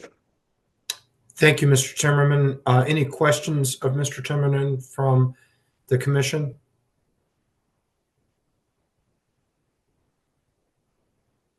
Seeing none, we'll go ahead with the swearing in of the witnesses. I see Ms. Fanning. Is that it? Yes, Mr. Chair. Ms. Donahue will be presenting, and then along with me, and then Ms. Fanning will be elevated as she will be running the slides, though I do not believe she'll be testifying. All right, Mr. Davenport, if you want to swear in the witnesses. Thank you, Mr. Chair. I only see one witness, I believe, and that's Ms. Donahue. And if you would please raise your hand, state your name, and say that you swear to tell the truth. Thank you. Good morning. My name is Jessica Donahue, and I swear to tell the truth. Thank you. Very good. Go ahead, Mr. McGowan. Thank you, Mr. Chair, and good morning, commissioners. As the chair noted, my name is Chris McGowan. I am counsel for St. Croix Operating Incorporated, operator number 81490, and we are here this morning to present to you all the proposed Buckhorn Oil and Gas Development Plan and associated 320-acre drilling and spacing unit application. As I noted, I'm joined today by Ms. Jessica Donahue of Ardor Environmental. St. Croix is an operator in good standing, duly authorized to conduct business in the state of Colorado, and is in compliance with all the rules and regulations of the commission. St. Croix comes today before the commission seeking approval of the proposed Buckhorn OGDP and DSU, which covers the north half of Section 8 of Township 3 South, Range 52 West, 6 p.m. in Washington County, Colorado. On October 9th, 2023, St. Croix did file with this commission a verified application pursuant to CRS 3460-116 for an order to establish an approximate 320-acre drilling and spacing unit for the application lands and approve a total of 1 vertical well and 1 production facility, which includes 1 injection well within the unit for a production of oil and gas from the J Sandstone Formation. The proposed vertical well, the Buckhorn 1, is located in the northwest corner of the northeast quarter of Section 8, Township 3 South, Range 52 West. Buckhorn production facility is located in the northwest corner of the northeast corner of Section 8, Township 3 South, Range 52 West, the nearby crossroads being County Road 17 and Highway 63. St. Croix is defined as an owner under ECM rules and secured the appropriate rights to drill as required. St. Croix has also secured a surface owner agreement with the surface owner in this instance. Washington County is the relevant local government, and there are no proximate local governments. St. Croix has complied with all submission requirements for this permit, including all appropriate forms. St. Croix did provide proper notice of the application and hearing to all interested parties. This permit otherwise satisfies all commission rules and regulations, and the director's recommended approval of the OGDP and associated DSU. Today, the presenters today are me, obviously, and then Ms. Donahue from Ardor Environmental. We anticipate if there are questions, we can make available Mr. Melanchenko or David Melanchenko, who work for St. Croix, David Olds, the landman, and Ryan Dornbos, petroleum engineer, if needed. I will now turn it over to Ms. Donahue to give her presentation.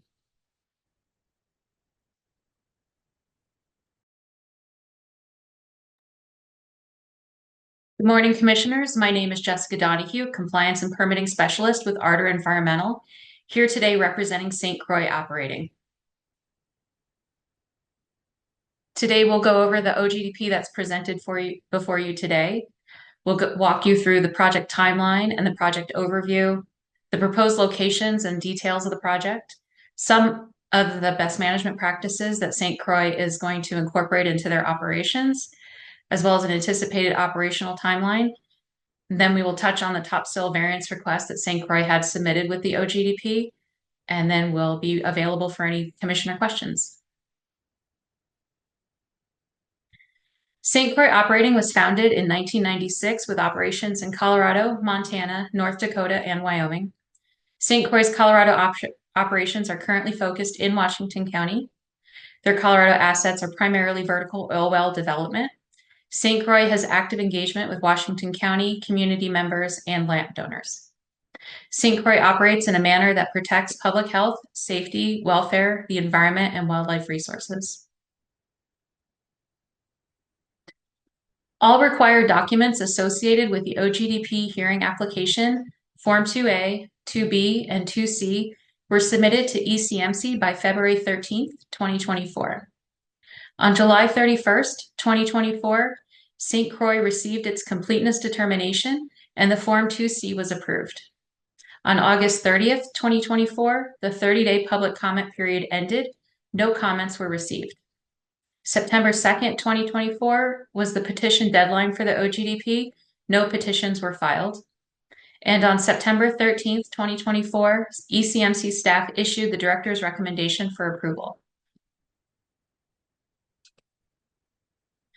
The Buckhorn OGDP proposes to develop 320 acres in the north half of Section 8, Township 3 South, Range 52 West, and proposes to construct 2 locations, one well location and a separate location for the production facility and proposed injection well, which will be located in the northwest, northeast of Section 8, Township 3 South, Range 52 West. For geographic reference, the Buckhorn OGDP is shown here as the green star. It is approximately 5 miles northwest of Anton, which is the nearest town, and approximately 43 miles southeast of Fort Morgan. The nearest crossroads are County Road 17 and County Road 63. The Buckhorn OGDP is located in a rural area zoned for agricultural use. The proposed Buckhorn project is located entirely within Washington County. While Washington County does not regulate oil and gas location siting, St. Croix does engage with Washington County regularly regarding their projects, coordinating emergency response and planned truck routes. The Washington County local government designee is also involved in the review of St. Croix's Colorado Department of Public Health and Environment Regulation 7 Pre-Production Air Monitoring Plan, which has also been approved.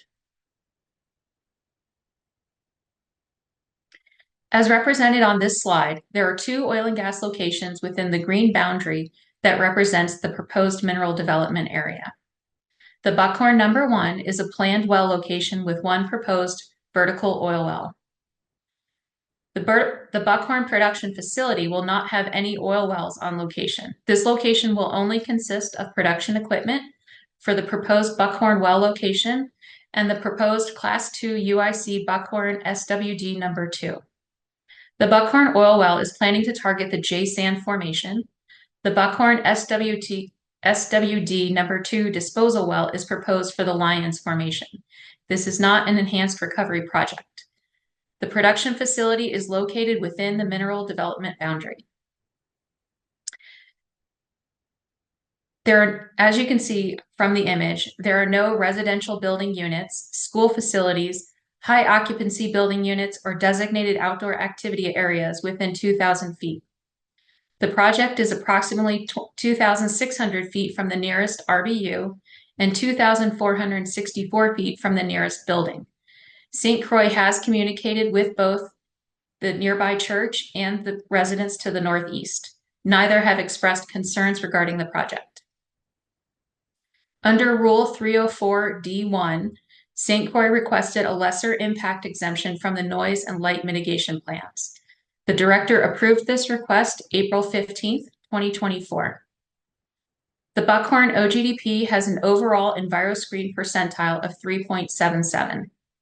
The project is not located within high priority habitat. The Buckhorn number 1 is proposed to be a vertical oil well. It is located in the northwest, northeast of Section 8, Township 3 South, Range 52 West. It will be new disturbance of 5.29 acres in non-irrigated cropland. Once the well has been drilled and put onto production, the location will undergo interim reclamation. Because there will be no other production equipment on site except the wellhead, the location will be brought down to a long-term disturbance of 0.33 acres. The Buckhorn production facility will house the production equipment for the producing Buckhorn number 1 oil well. It is located in the northwest, northeast of Section 8, Township 3 South, Range 52 West in non-irrigated cropland. It will be new disturbance of 4.82 acres. Once the Buckhorn SWD number 2 has been drilled, the location will undergo interim reclamation and be brought down to a long-term disturbance of 0.88 acres. The Buckhorn production facility will only be constructed after the Buckhorn number 1 is drilled and determined to be a successful producing well. I would like to highlight a few of the best management practices that St. Croix applies to their operations, such as for protecting air quality. St. Croix will utilize off-location flow lines to consolidate heavy traffic to the production facility. For freshwater conservation, St. Croix uses primarily recycled water for its drilling operations. St. Croix will use freshwater for all dust mitigation to protect the surrounding soils. Additionally, St. Croix will install diversion ditches and sediment basins as stormwater structural controls. St. Croix uses efficient drilling methods to keep their drilling operations to an average of 7 days per well. This minimizes the noise and cumulative impacts to the surrounding area. Lights will only be on location for drilling operations, which, as I said, take approximately 1 week. Lights will be downward directed to highlight task areas as necessary for safety. There will be no permanent lighting on location during production. By placing the production facilities closer to the county road, St. Croix minimizes the truck traffic across the landscape. St. Croix will utilize closed loop drilling. All drill cuttings will be removed in a covered truck to be disposed of properly at a disposal facility.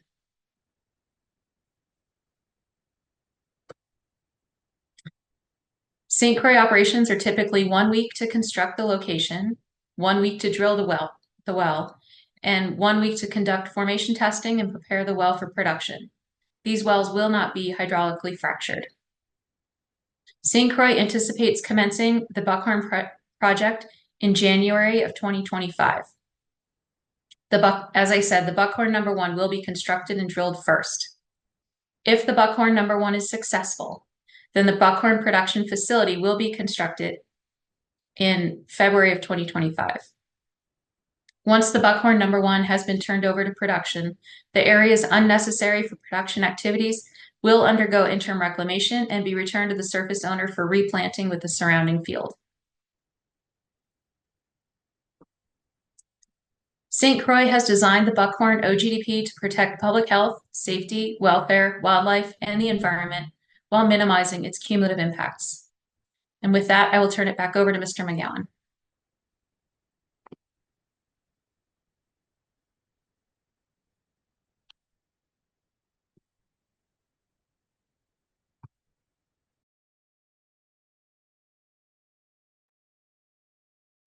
Sorry, I was having a trouble there as well. Yes, as Ms. Donahue noted, we are removing the variance request. With this application, we submitted a variance request as noted by staff to ECMC Rule 1002B. We are removing that. Staff did oppose that request, and we will withdraw the variance request at this time. I have spoken to Ms. Donahue and the client. They have no objection to the proposed COA at this time.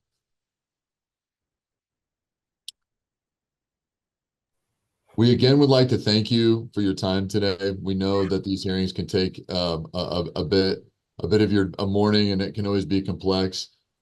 We always appreciate your engagement, and we always appreciate the opportunity to present before this commission. We would again respectfully ask that you approve the Buckhorn OGDP and associated DSU, find the OGDP and DSU are productive of health, safety, welfare, and the environment, and approve the associated 320-acre DSU and any other relief as this commission deems just and appropriate. We are happy to take any questions as you may have. Great. Thanks for dropping the slideshow. Commissioners, the panel is open for questions.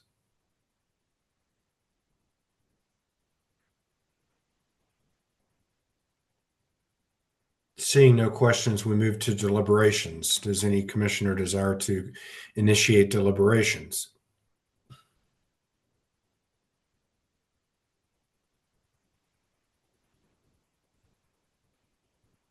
Commissioner Oath?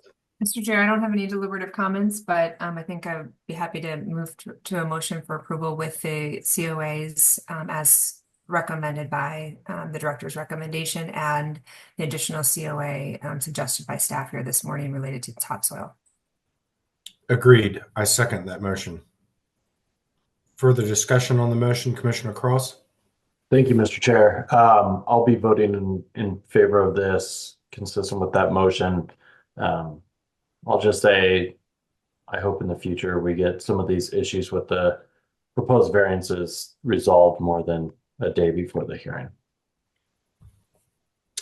Agreed. All those in favor of the motion signify by saying aye. Aye. Any opposed? Motion carries.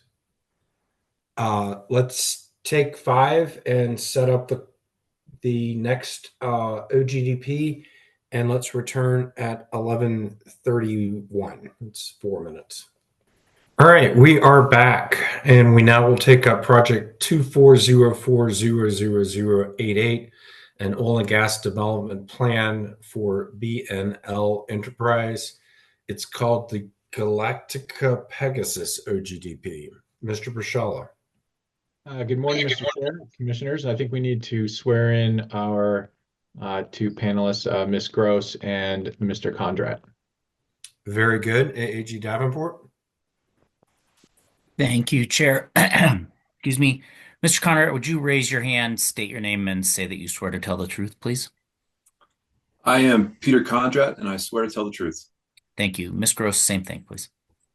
My name is Andrea Gross, and I swear to tell the truth. Thank you.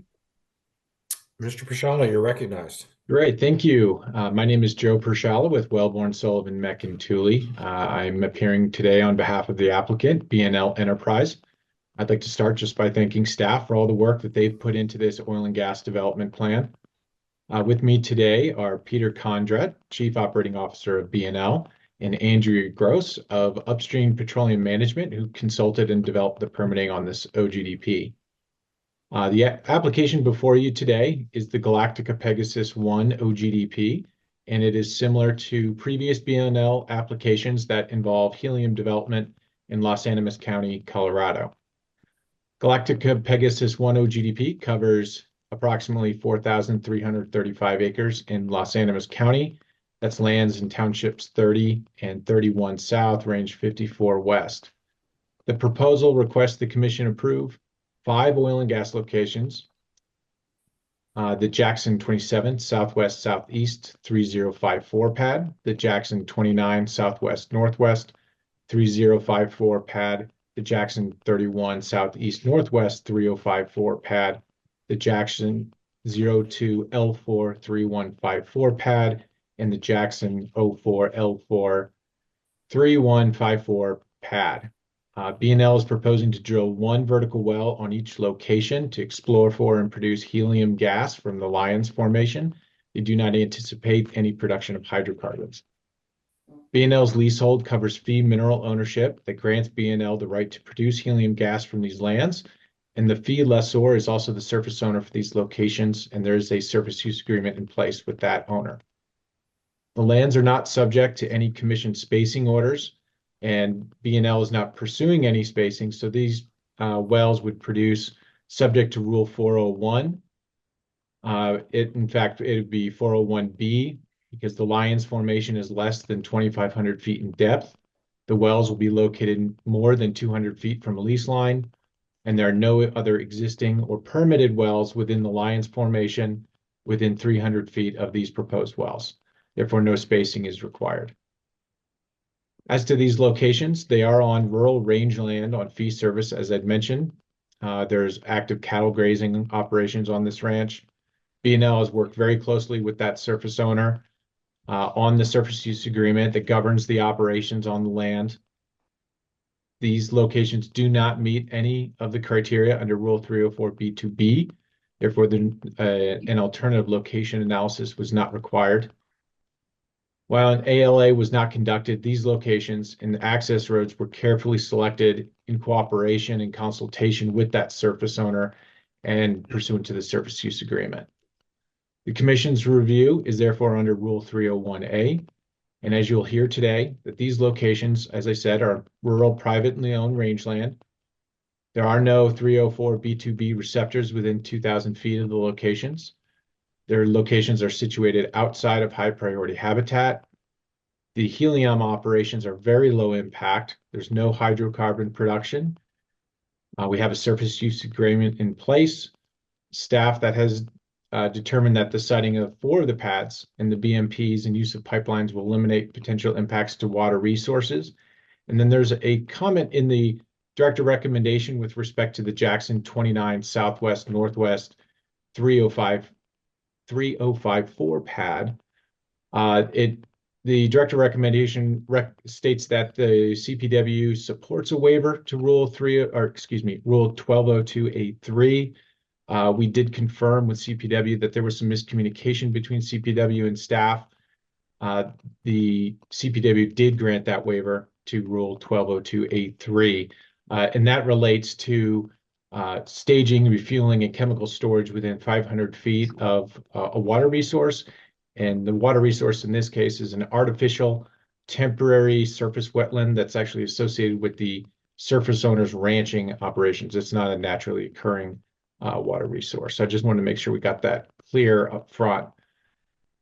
Based on these considerations and the Commission's applicable operating rules and regs, B&L submits that this siting of these locations will avoid adverse impacts and that the best management practices for these operations will protect, minimize, and mitigate any adverse impacts to public health, safety, welfare, and the environment. As part of the presentation today, B&L is going to provide a little bit broader of an overview of its exploratory helium development plans within Los Animas County. Some of you commissioners have seen this before, but I believe Commissioner Oath, I don't know if you've seen this kind of overview, so we thought it would be helpful for you so that you can see exactly what's going on, kind of the geographic area that we're operating within. It's very different than DJ Basin operating. It's also different from helium development in Cheyenne County, as you'll see. As you also hear, is that B&L is beginning to collect data that will inform its future development plans, and it will continue to engage with staff as its plans evolve. We do believe that vertical well development in this area is the best suited technology to efficiently and economically develop the helium resource in this area. Las Animas County is the relevant local government. It does not regulate siting of oil and gas locations. That said, B&L has consulted with the county on all of its locations, including these 5 that are before you today. We have no objections from the county. There are building permits required from the county, and those would be submitted after approval of the OGDP. With regard to notice, B&L has given notice pursuant to Rules 504A and 303E1. No petitions or interventions have been received. And then on September 9th, 2024, the director issued the director recommendation, which does recommend approval of B&L's application with no conditions of approval. So based on that information, the presentation that you'll hear today, B&L respectfully requests that the Commission find that the Galactica Pegasus 1 OGDP satisfies the Conservation Act and Commission rules, and we request that you approve the application. And with that, I'll turn it over to Mr. Condrat and Ms. Gross, who will provide you with that presentation on the development plan and the locations, and be free to answer any questions you may have. Thank you. Thank you, Joe, for the very thorough introduction. Chair Robbins, Commissioners, thank you for this opportunity to present this OGDP. I am Peter Condrat, Operating Officer of Blue Star Helium. Andrea Gross is our co-host. She helped permit these wells, and we'll start going through the presentation. Next slide, Andrea. This is a disclaimer for Blue Star Helium is the owner of B&L Enterprise, and this is just a disclaimer for it's a publicly traded company. Next slide, please. This is a brief overview of our outline of our presentation here. We'll just go over the regional prospects overview to help clear up where our Galactic Pegasus OGDPs are. Then we'll go over our approved and pending OGDPs, operations plan, our current subject OGDP 1 development plan, talk about the land use of that area, go through the location details of all the locations, including the Colorado Parks and Wildlife waiver. We'll briefly touch about the joint methods, well life cycle, and cumulative impacts review along with the field development scenario. Next slide, please. This is an overview map. This kind of gives you an idea of the location. As you can see on the lower southeast corner, you've got Highway 350 that goes up to Thatcher, what we call the Voyager prospect, Enterprise. And then 40 miles to the east is our Galactica Pegasus area. There have been questions in the past about how close the proximity of all these OGDPs are. This kind of gives you an idea. Our focus is on the Galactica Pegasus OGDP currently. Next slide, please. This shows a map of all of the OGDPs in the area. On the southern portion of the map, the blue dots are the GP1 wells and the proposed flow line and the proposed processing facility located on the southwest corner of Jackson 31. Again, all these lands are private, particularly the OGDP1 there in the southern half with the Jackson family. Our plan is in 2024 start drilling, evaluating, and completing a multi-well program.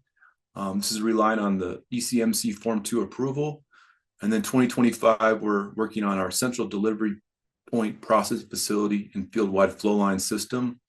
We work with Los Animas County and the Colorado Department of Environment to get that permitted. And then you can see the remaining wells that would be taking gas to this plant or an alternative plant location, which is in section 36, the southwest corner on a state lease. Next slide, please. This just covers the locations in greater detail. They're all shallow wells. As Joe indicated, we're targeting Lyons sandstone helium. These are all located on private lands with surface use agreement in place.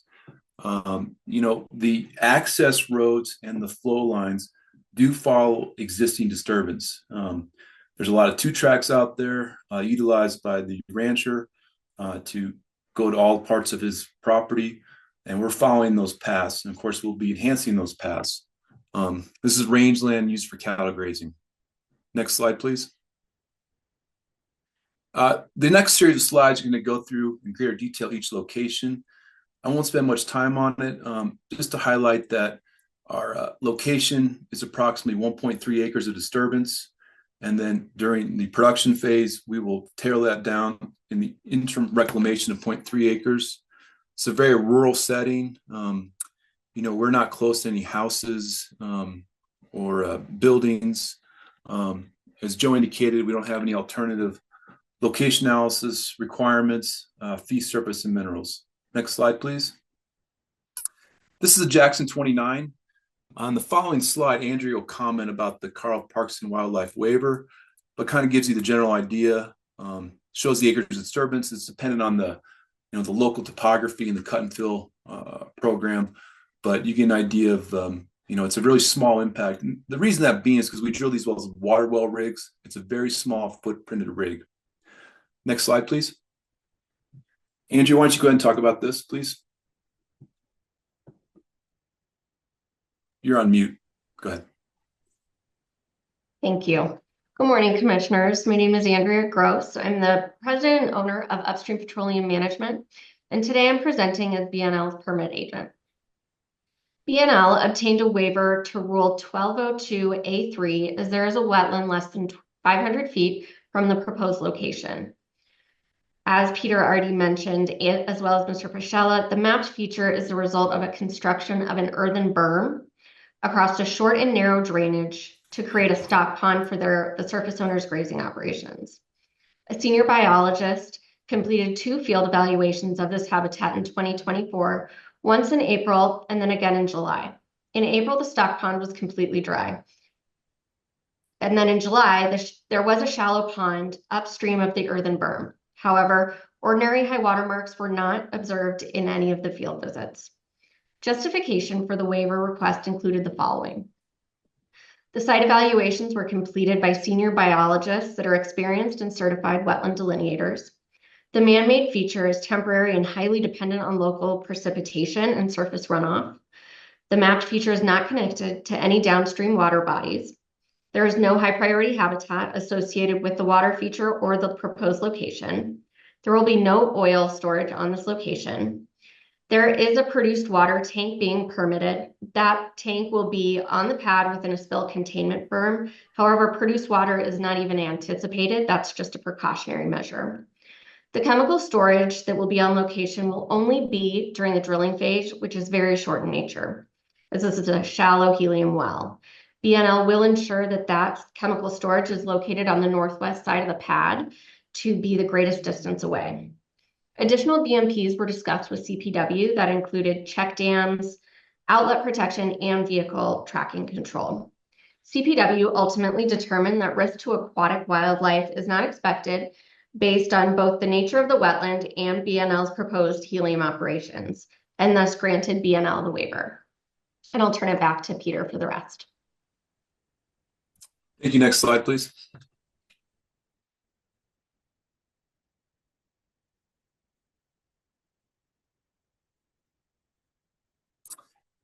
This is the Jackson 27 location. Again, you can see with the ortho imagery, it's rural setting, the proposed location, access road, and the 2-track. Next slide, please. Jackson 2, lot 4, very similar, up the county road. Next slide, please. And then you finally have the Jackson 4, lot 4, it too off a county road. Very rural setting. This is very remote grazing rangeland.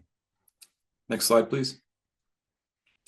So a couple meetings ago, we were asked about alternative drilling methods. I respectfully remind the commission that this is a shallow setting.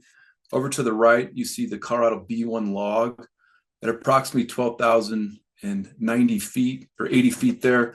That is the Lion Sandstone. It's a shallow setting. And so this shallow setting is not applicable for horizontal drilling or directional drilling. It's hard to go horizontal when you're that shallow. Vertical drilling is the best approach.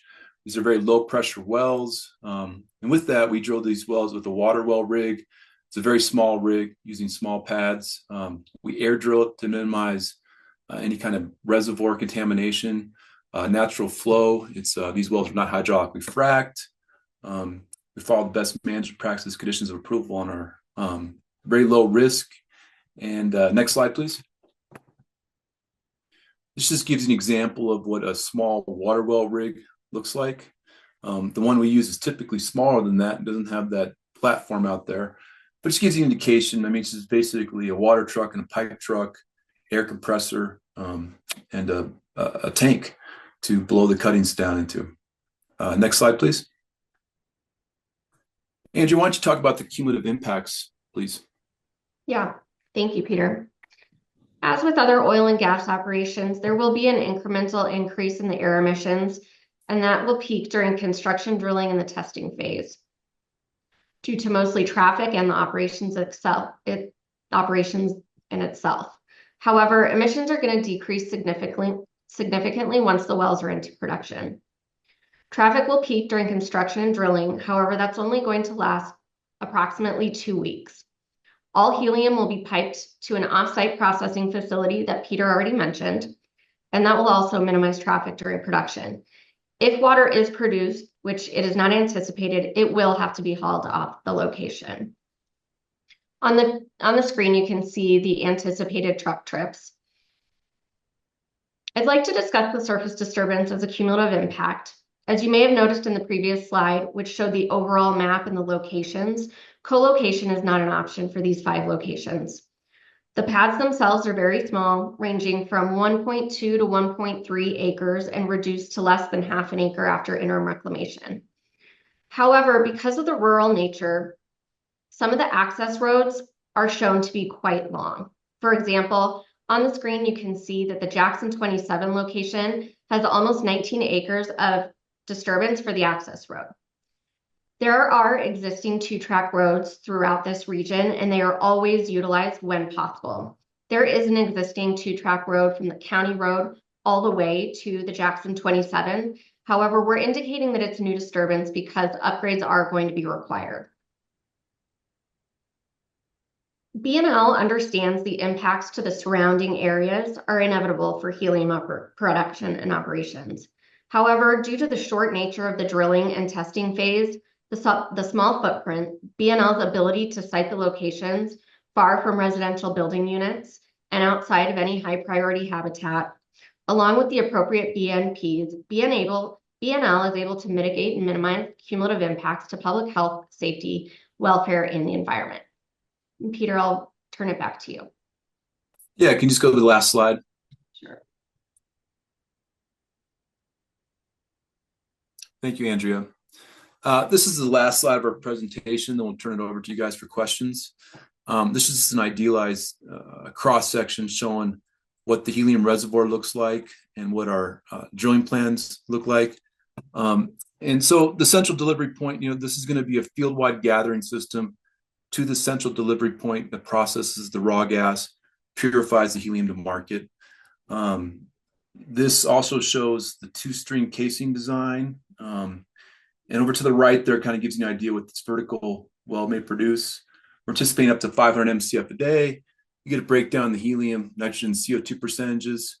This area historically, with its natural geologic setting, does not have any hydrocarbons in the reservoir in the Lion sandstone.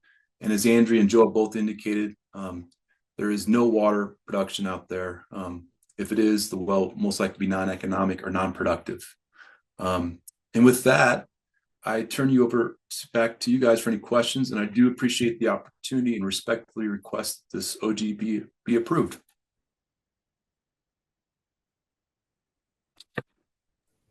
All right. Thank you very much for the presentation. Commissioners, the panel is open for questions.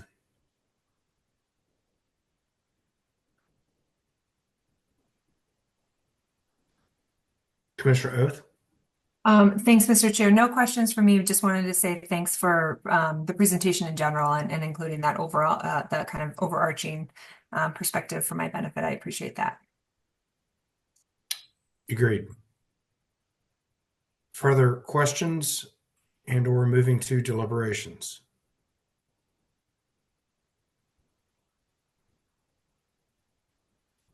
Does anyone care to make a motion?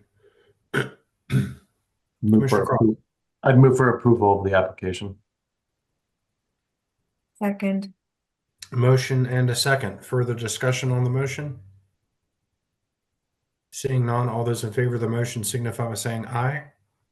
Aye. Any opposed? Motion carries. Thanks to Mr. Priscilla and your team, as well as to our staff for presenting the docket to us. Thank you, Chair Robbins and Commissioners. Thank you. All right, we've got one other docket ahead of us. Let's go ahead and get it set up. Let's take a couple of minutes between now and the time that everybody gets set up. Let's return at 11:56. It's 3 minutes out. All right, welcome back. We'll take up docket 231200380, an oil and gas development plan proposed by Noble Energy entitled the Colt OGDP. Ms. Fulcher. Thank you very much, Chair. Good almost afternoon, Commissioners. Chair, I don't know if anyone from Weld County might be on and plans to make remarks before we get moving. Oh, right. Do we have someone from Weld County, Mr. Thomas? Yes, Mr. Maxey is here. Great. Let's hear from Mr. Maxey. All right. Thank you all very much. Thank you, Chair Robbins. Chair Robbins, I don't know if I should take that as a little bit of overlook there. I feel slighted that you didn't recognize me right away, but that's okay. I'll forgive you. This new Zoom format, I can't see everybody, and so I have to switch between screens.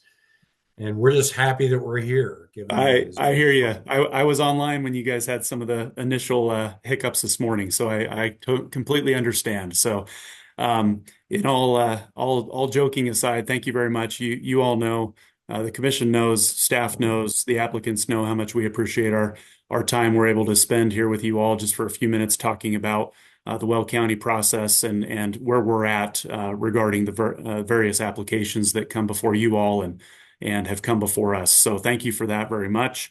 As it's already been stated, this is regarding the Colt OGDP 5. 2A comments for these 4 locations which make up this OGDP in front of you. So those 4 locations, we made comments back in July of this year, 2024, and from what we have seen on the director's recommendation, they were attached, and we always appreciate that and appreciate getting the director's recommendation as part of our file as well, so we can include that in our records. These locations, as you all, I'm sure, are well aware of, are part of Noble Energy's COLT CDP, which was approved by Weld County. It was approved back in December of 2019 initially, but then we amended it through working with Noble Chevron back in November of 2023. They had some enhancements and some consolidation efforts that were done about a year ago, and so we were happy to work with them to amend that CDP back in 2023. And we've said this many times, but as you all know, we like CDPs and we like caps for your end of things. And we believe they're good planning tools from a land use perspective. We're able to gain further insight into future development for oil and gas plans, and we're able to look at things more holistically at kind of that nice high level for full development when looking at everything from cumulative impacts or infrastructure type related items. We like it that they create a public record of full phase development, which as you all know, helps prevent future land use conflicts, or at least it can help mitigate some of those future land use conflicts. Since the overall CDP with the citing of the specific locations at the Weld County level has been approved through the Weld County hearing officer and through our process, the operator will then submit site-specific 1041 WOGLAs detailing a lot of the specifics that are very intentionally held off until closer to construction so that we get the most updated and current information. And that avoids changes or sundries as technology advances, and it allows them to submit to us the latest and greatest information. We don't allow construction of any individual location within the CDP until we have issued a determination that based on that site-specific information from Noble Chevron, that the proposed oil and gas site-specific BMPs are consistent with the information that was provided in the CDP application, and also that that information is compliant with the requirements of our most current Weld County code. We just don't go back to the code that was in place at the time of the initial CDP application. It's for the current code of the day. Site-specific conditions of approval, or what we call COAs, we can include those on the individual locations, and it's based on, again, what's surrounding the area at the time and what we determine is necessary based on code changes or other surrounding land uses that may be in place at that time. You all know that as long as there's no significant changes, meaning expansion of surface disturbance from the original plan or adding wells, things like that, that when the site-specific details get submitted to us, we review that under an administrative process before we issue an approval. So getting back to all 4 of these individual locations under this COLT OGDP 5, they are all submitted within unincorporated Weld County. They have all completed the Weld County process. In our records, we have them listed as the AB 17-09 pad, the AB 20-06 pad, the AB 28-08 pad, and the AB 21-30 facility. I hope those are all correct, but that's what we have in our records. They have all been permitted. They have all been approved. They were all published in the Greeley Tribune as of June 28th, 2024. And as you know, the publication and final notice of these locations establishes a vested property right under Weld County process and Colorado revised statutes. That being said, in conclusion, we have no concerns with what you are evaluating today. We have read through and received the director's recommendation to you all, and we would support approval of this OGDP. Thank you for the time, as always, and happy to answer any questions that I might be able to answer. Questions for Mr. Maxey?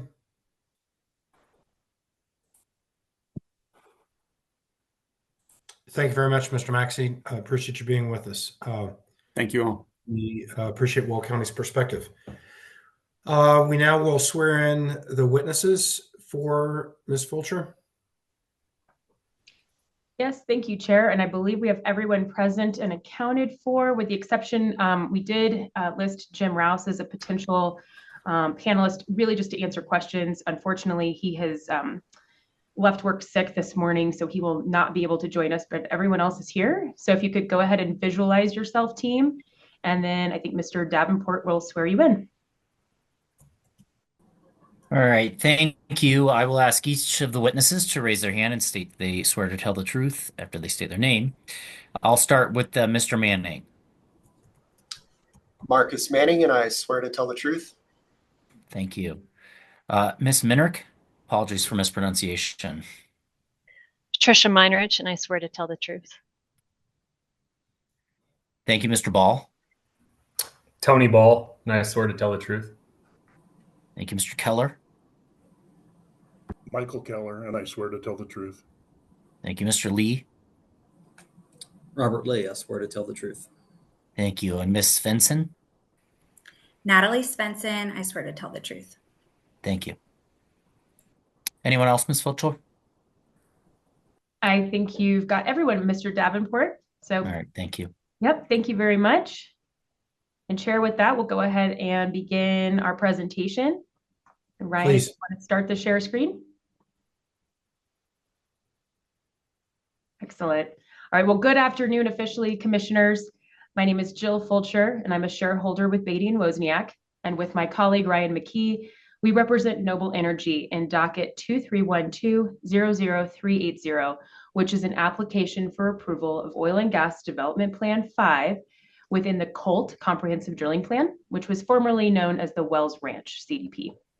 Joining me today to present is Patricia Meinrich, Tony Ball, Natalie Svensson, and Mike Keller from Noble. We also have other panelists and subject matter experts here today to answer any questions you may have following our presentation. Let's go to the next slide. So this is, oh, sorry, previous slide, Ryan. So this is a roadmap of everything we're going to be covering today. We're going to be covering a lot of topics. I'll keep this succinct, but do want to warn you, we will probably be going a little bit beyond 20 minutes. This is a large large OGDP at 7,300 acres and also within the Colt CDP. And recognizing we've got Commissioner Oath with us now, she's not maybe as familiar with the Colt CDP, so we want to provide a bit of an overview, but we'll move as quickly as we can. So let's go to the next slide. All right, moving to the slide depicting the Colt CDP area. This image depicts the entirety of the Colt CDP.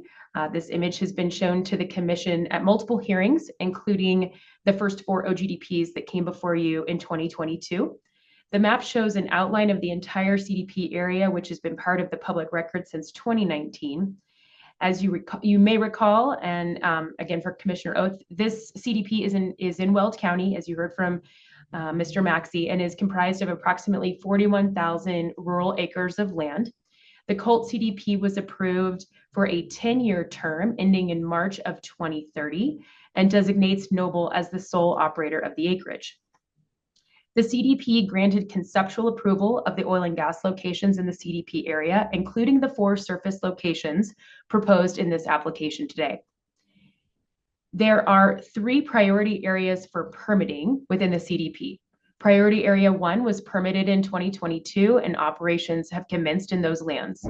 Priority Area 2 includes this OGDP 5 and also OGDP 6, which is pending before the Commission and scheduled for hearing in early December. Finally, Priority Area 3 includes OGDP 7 and 8, and those will come before you at a later time. Let's go to the next slide.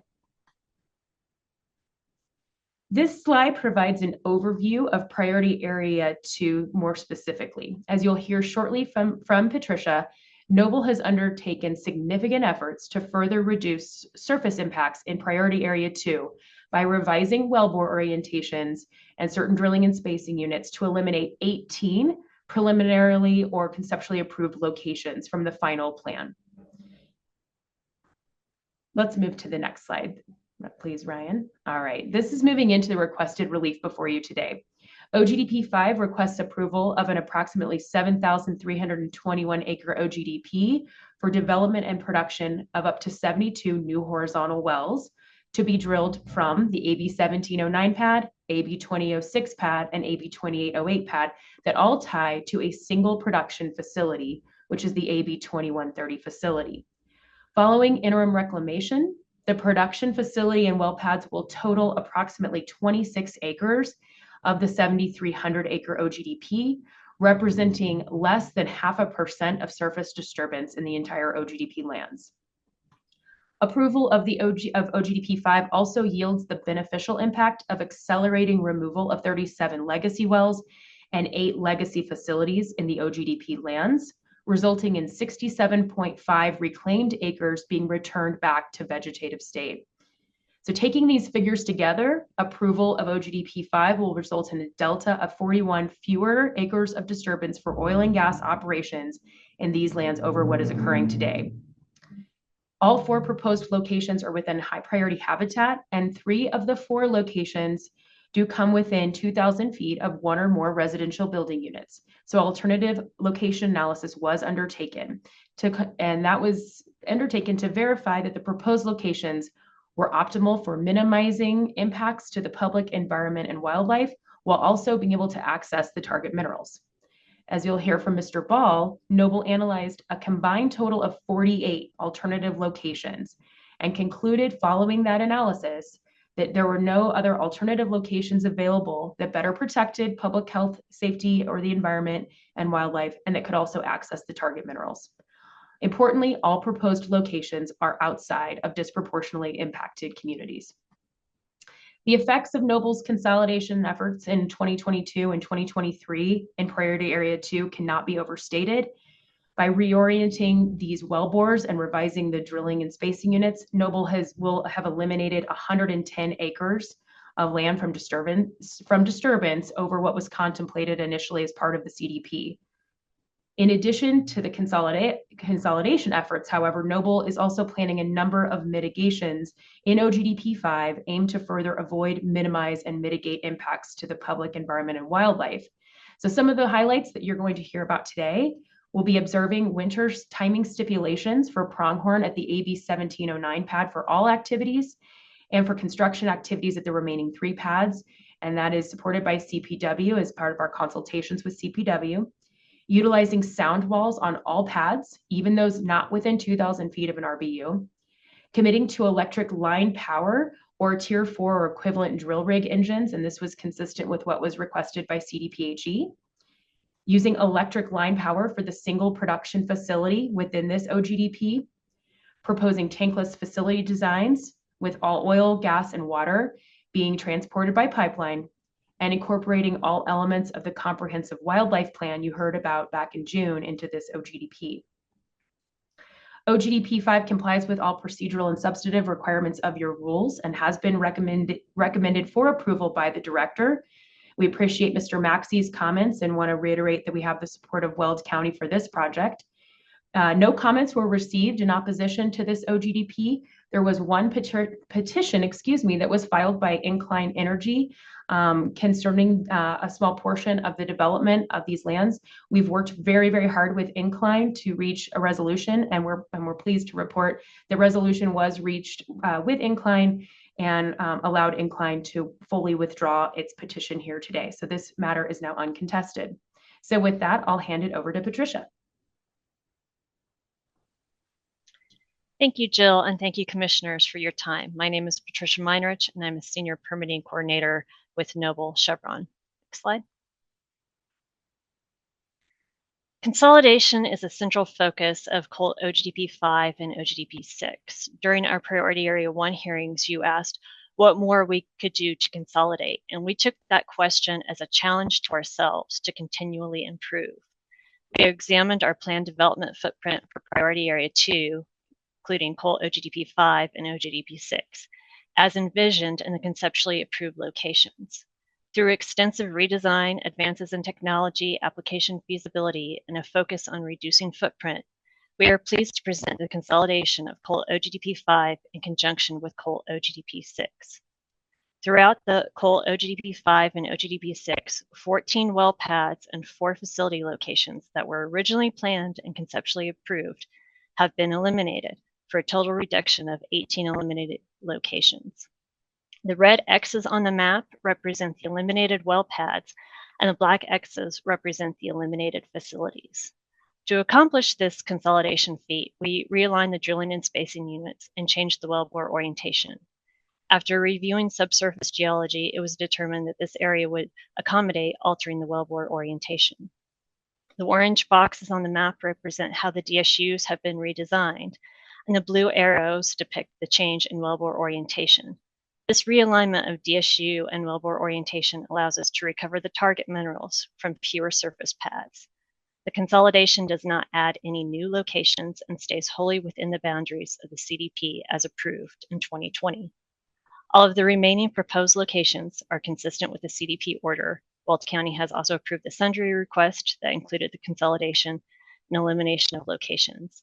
And as Jill mentioned, consolidation allows us to reduce the planned footprint by approximately 110 acres that would have otherwise been in high priority habitat. The consolidation changes can also be seen here on the side-by-side comparison maps. The map on the left depicts how the CDP was originally envisioned, while the map on the right depicts the realignment of DSUs and OGDPs to produce the consolidated OGDP layout. Finally, this slide provides a summary of the remaining proposed locations and the locations eliminated through our consolidation efforts. Again, Commissioners, the table on the left represents the remaining locations, as well as listing the eliminated locations that were part of Noble's extensive consolidation efforts. With the framework of consolidation and the realignment of wellbores and DSUs, we can now look at the re-envisioned COLT OGDP 5. COLT OGDP 5 represents years of planning and continuous improvement, as demonstrated through our consolidation efforts to deliver an OGDP that will develop 7,324.42 acres and up to 72 horizontal wells from 3 well pads and 1 production facility.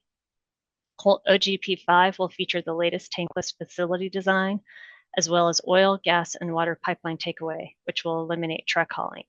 As COLT OGDP 5 is located within high priority habitat for pronghorn and mule deer, Noble has had multiple consultations with CPW about mitigations and operational timing that is protective of wildlife and habitats.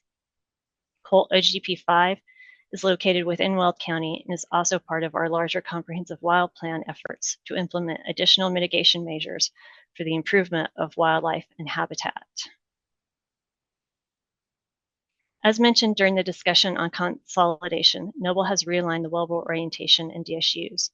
Within COLT OGDP 5, we plan 6 DSUs, 3 of which are new DSUs to accommodate the wellbore reorientation.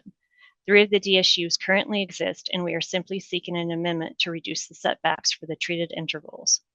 Vacating prior orders and establishing the new DSUs allows Noble to adjust the wellbore orientations and recover the target minerals from fewer well pads than initially planned. Noble owns and/or has secured the consent of more than 45% leasehold throughout the DSUs. The timeline here shows highlights of key milestones along the COLT CDP and COLT OGDP 5 journey. Planning the COLT CDP started in February of 2019 with CDP approval in 2020.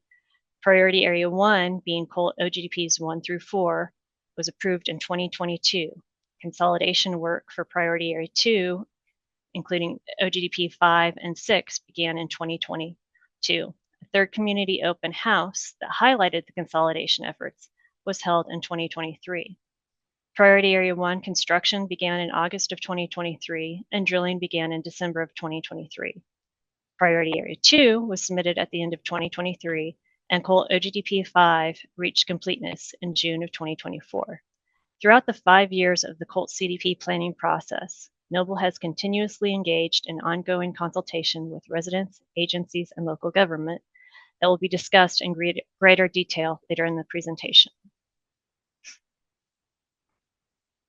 Since filing the COLT OGDP 5 application, Noble has advanced the anticipated operational schedule to begin in third quarter of 2024. The accelerated schedule, as shown in the table here, was communicated to stakeholders as part of the Rule 303E Notice of Completeness Determination. I will now turn the presentation over to my colleague Tony Ball to discuss siting and alternative location analysis. Thanks, Patricia, and good afternoon, Commissioners. My name is Tony Ball, Land Representative at Chevron. I'd like to dive into the surface location highlights specific to all the pad locations in OGDP 5. Next slide. On this slide, I will go over the common characteristics of the 4 proposed locations. Through its review, Weld County indicated these 4 locations to be its preferred and least potentially impactful to develop this OGDP, and has granted approval of the WOGLA CDP for all 4 locations. Noble has obtained surface use agreements for all 4 of the locations, and all 4 locations are located outside of any designated DIC. All 4 locations were preliminarily approved by the ECMC under the Wells Ranch CDP in March of 2020. There has been no land use changes to these locations since the approval of the CDP. 2 of the 4 locations are currently within CRP designation.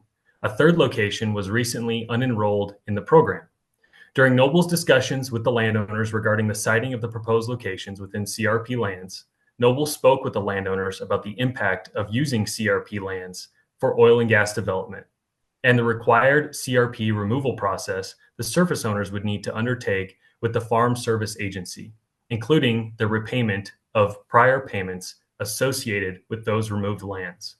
Noble has not had direct contact with the FSA as it is the surface owner that will need to be the one to work with the FSA for the removal of the CRP designation. Our understanding is the removal process should take about a week for the owner and FSA to complete. The last highlight I'll note in regards to the 4 locations within OGDP 5 is that all 4 locations are located over 1 mile from any schools, childcare centers, designated outdoor activity areas, as well as any public or surface water supply areas. Next slide.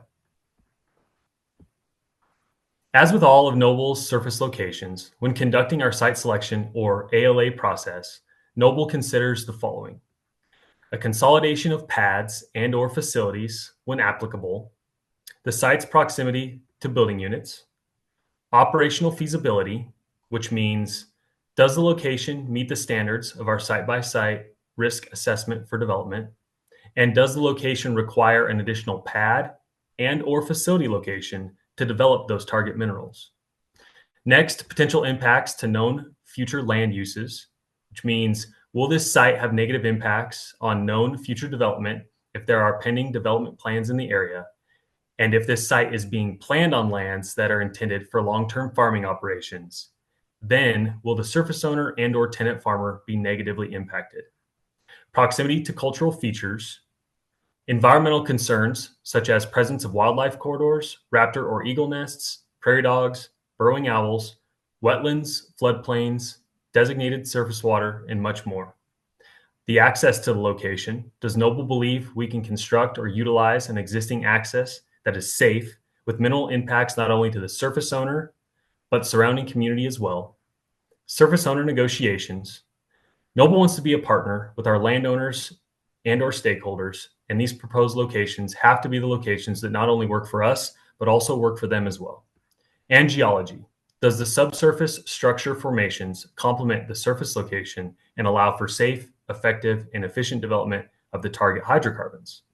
These are just some of the many factors that Noble examines when selecting both its proposed sites as well as those sites it uses when conducting its alternative location analysis. Through our analysis, we evaluated 48 alternate locations and eliminated 18 planned and conceptually approved oil and gas locations across OGDPs 5 and 6. This was due to an effort to continually approve, improve, and reduce impacts. As shown on the map, an outline of the mineral development area depicts Colt OGDP 5, which provides for the development of nearly 7,300 mineral acres from 3 proposed pad sites and 1 centralized production facility. Noble's proposing 72 new oil and gas wells across the 3 pad locations. And this OGDP will consist of 6 drilling and spacing units and is planned to include development from the Fort Hays, Niobrara, Codell, and Carlisle formations. The orange locations you see on the map were eliminated through the robust consolidation effort our team underwent over the last 3 years. The gray alternate locations were eliminated once evaluation deemed them to be not as protective as the proposed locations. And the green locations are the proposed OGDP 5 surface locations that we will dig into in the next slide. These proposed locations have a few commonalities. An SUA has been executed, they all reside outside of cropland, and all 4 locations are situated within pronghorn winter concentration and mule deer severe winter range high priority habitats. Next slide. The next 4 slides provide high-level siting requirements for the surface locations within Colt OGDP 5, all 4 which received conceptual siting approval through the Colt CDP. The first pad we'll take a look at is the AB 1709, and we'll discuss the siting requirements around it. The AB 1709 location has 0 RBUs within 2,000 feet and is almost 1 mile from the unincorporated town of Camfield. The access road to the location stems from paved County Road 80, which will greatly reduce dust impacts along the haul route. And the pad is currently enrolled in the CRP program. Next slide. We'll now look at the AB 21-30 facility location and the siting requirements around the proposed facility. Again, as with all 4 in this OGDP, the AB 21-30 facility location is within an approved comprehensive area plan that has included conceptual siting approval. There is 1 RBU within 2,000 feet of the location, and that actual distance is 1,417 feet away. Noble and my team conducted extensive community outreach for the location to ensure that the owner of the RBU within 2,000 feet and those along the haul routes were well informed of the proposed operations. These outreach efforts included multiple discussions with the homeowners describing what to expect from an aesthetic standpoint, the proximity of the location to their home, and coordinates of a similar facility in the area that they could drive by to see and or listen to for themselves. There were also many other conversations discussing timing. This revised facility configuration allows for development and production from the OGDP 5 mineral development area to be consolidated into a single production facility, thus eliminating 2 previously conceptually approved facilities nearby. We will produce all 72 wells to this facility from the associated 3 drill pads, and the access road to the location will use paved County Road 80 to alleviate dust pollution to residents along and in close proximity to the development. Next slide. This slide outlines the AB 20-06 pad, the third of the 4 locations proposed for OGDP 5. The AB 20-06 pad has 5 RBUs within 2,000 feet of the location, with the nearest RBU being 1,004 feet away. Each of the RBU owners have received and will continue to receive extensive outreach from Noble concerning our current and future operations. The outreach efforts have included and will continue to include the following: multiple discussions surrounding mitigations around noise and light, the production of the RBU owners' minerals, as a lot of the parcels in this area are smaller and those folks have questions about minerals. The timing of construction, operations, and the haul route were also a topic of conversation, and I'm sure will continue to be. This respective location was recently removed from the CRP program as per the surface owner's decision to unenroll, and the access road to the location is also off paved County Road 80. Next slide. The final of the 4 proposed locations within OGDP 5 is the AB 28-08 pad. This pad has 4 RBUs located within 2,000 feet of the location, with the nearest RBU being 599 feet away. As with all the locations in Colt CDP, extensive outreach was conducted with the RBU owners and residents. Additionally, because 1 RBU is within 600 feet of the proposed location, Noble has worked very closely with this RBU owner to ensure all their concerns have been addressed and potential impacts to and concerns of the RBU owner have been met. This includes multiple discussions with the homeowner describing what to expect from an aesthetic standpoint again, the proximity of the location to their home, and plan mitigations during construction, operation, reclamation, and conversations discussing timing of the project. Noble worked with their surveyor to provide this homeowner a 3D rendition of what the site will look like and what they can expect aesthetically. Through Noble's continued consolidation efforts, as well as input we received at Weld County meetings, Noble was able to site the production facility for this proposed location at the consolidated location about 1.5 miles away from these RBUs. Next slide. In 2022, we undertook the complex project of reorienting the DSUs. Like Patricia said, we consolidated pad locations and we reworked the permit packages. We put in a lot of time and effort to adapt our plans to lessen the impacts on stakeholders in and around the CDP area, including wildlife. For Colts OGDP 5 and 6, we eliminated nearly 110 acres of proposed surface disturbance, by reducing the number of potential pad and facility locations initially planned for the development of the target minerals located in these rural high priority habitat areas. In addition, Noble's consolidation efforts, it is also under an exhaustive alternative location analysis. Our surface land team evaluated numerous potential locations, and we eliminated sites that fell into one of the 3 designations shown on the slide and map: operational feasibility, proximity to RBUs, and landowner preference. Locations are categorized as not operationally feasible if their geographical location creates the need for an additional pad or facility to develop the target minerals, which in this area would cause for an additional unnecessary disturbance to receptors. We preferred an operational corridor approach that utilizes one consolidated production facility, so alternate locations that would cause a need for an additional pad or facility were quickly ruled out for lack of feasibility. Many alternate locations were eliminated due to the number of homes nearby or the proximity thereto, along with the number of homes near the alternate locations. We had to be very mindful of the residences along the haul routes that were implicated by reviewed locations as well. This area has many unpaved roads, and Noble intentionally planned the proposed locations within OGDP 5 to utilize as many paved roads as possible. The last bucket that many alternative locations fell into was landowner preference.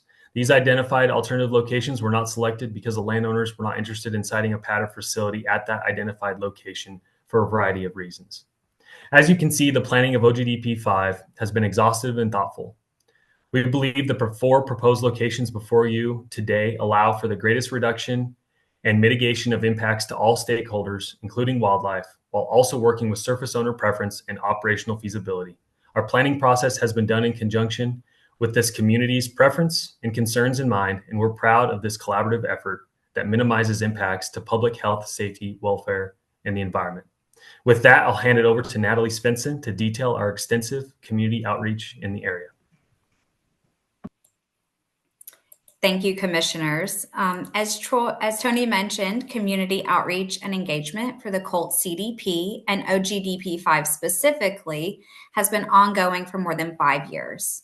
During that time, our team has built trusted relationships with residents within 2,000 feet of these pads and beyond.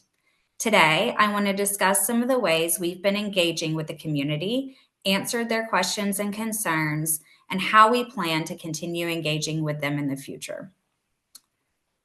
So now I'd like to take a minute to touch on our robust community outreach for the COLT CDP that included the 4 sites in OGDP 5. We knew that a project of this scope, we needed to go above and beyond in our engagement and outreach. We're proud to have established open lines of communication with residents within and adjacent to the CDP, including OGDP 5, and believe our approach has shown how successful engagement efforts allow companies to put forward the most comprehensive and inclusive final plan possible. In a moment, I will show what questions or concerns neighbors had and how we have either modified or mitigated those concerns. We believe that our past engagement and outreach efforts have been thorough and comprehensive, and we've worked hard to gather as much feedback from neighbors as possible. We also understand that our efforts should not stop today. Noble plans to continue engaging our stakeholders through the following efforts: maintaining a 24/7 non-emergency community call line, ongoing updates on our COLT CDP website at colorado.chevron.what-we-do/COLT CDP. An activity notice prior to each phase of operations, customized and mailed to residents within 2,000 feet of all proposed locations, and holding any meetings requested by residents, local governments, and fire departments. Next slide, please. During the last 5 years, Noble has consistently engaged stakeholders within the CDP and along our haul routes through direct outreach, including notice letters, open house invitations, phone calls, and in-person meetings. For the 10 residents within 2,000 feet of OGDP 5, they've had at least 75 individual contact touch points throughout the past 5 years. All homeowners and property owners within the CDP boundary were invited to each of our 3 open houses. On June 13th, 2019, we conducted our first community open house in Eaton. We chose the meeting place to maximize convenience for attendees and had about 100 people present, including many of the closest RBUs to the operations. We gave these owners informational packets containing the same information provided in our informed consent. This included development area maps, location drawings, equipment lists, alternative location analysis, proposed timeline, duration, and description of operations, air, noise, light, dust, and odor information sheets, and finally, the ECMC health study information sheet and our contact information. About 2 years later, on May 19th, 2022, Noble coordinated the second community open house to discuss the submission of OGDPs 1 through 4 and gave an update on OGDPs 5 and 6. 72 people attended this open house. On August 17th, 2023, Noble held the third community open house to relay information regarding the consolidation of OGDPs 5 and 6, as well as a status update of OGDPs 1 through 4. Again, about 70 residents attended that meeting. Finally, a permitting update postcard was sent to everyone within 2,000 feet of OGDPs 5 and 6 regarding COLT CDP approval, as well as subsequent OGDP filings.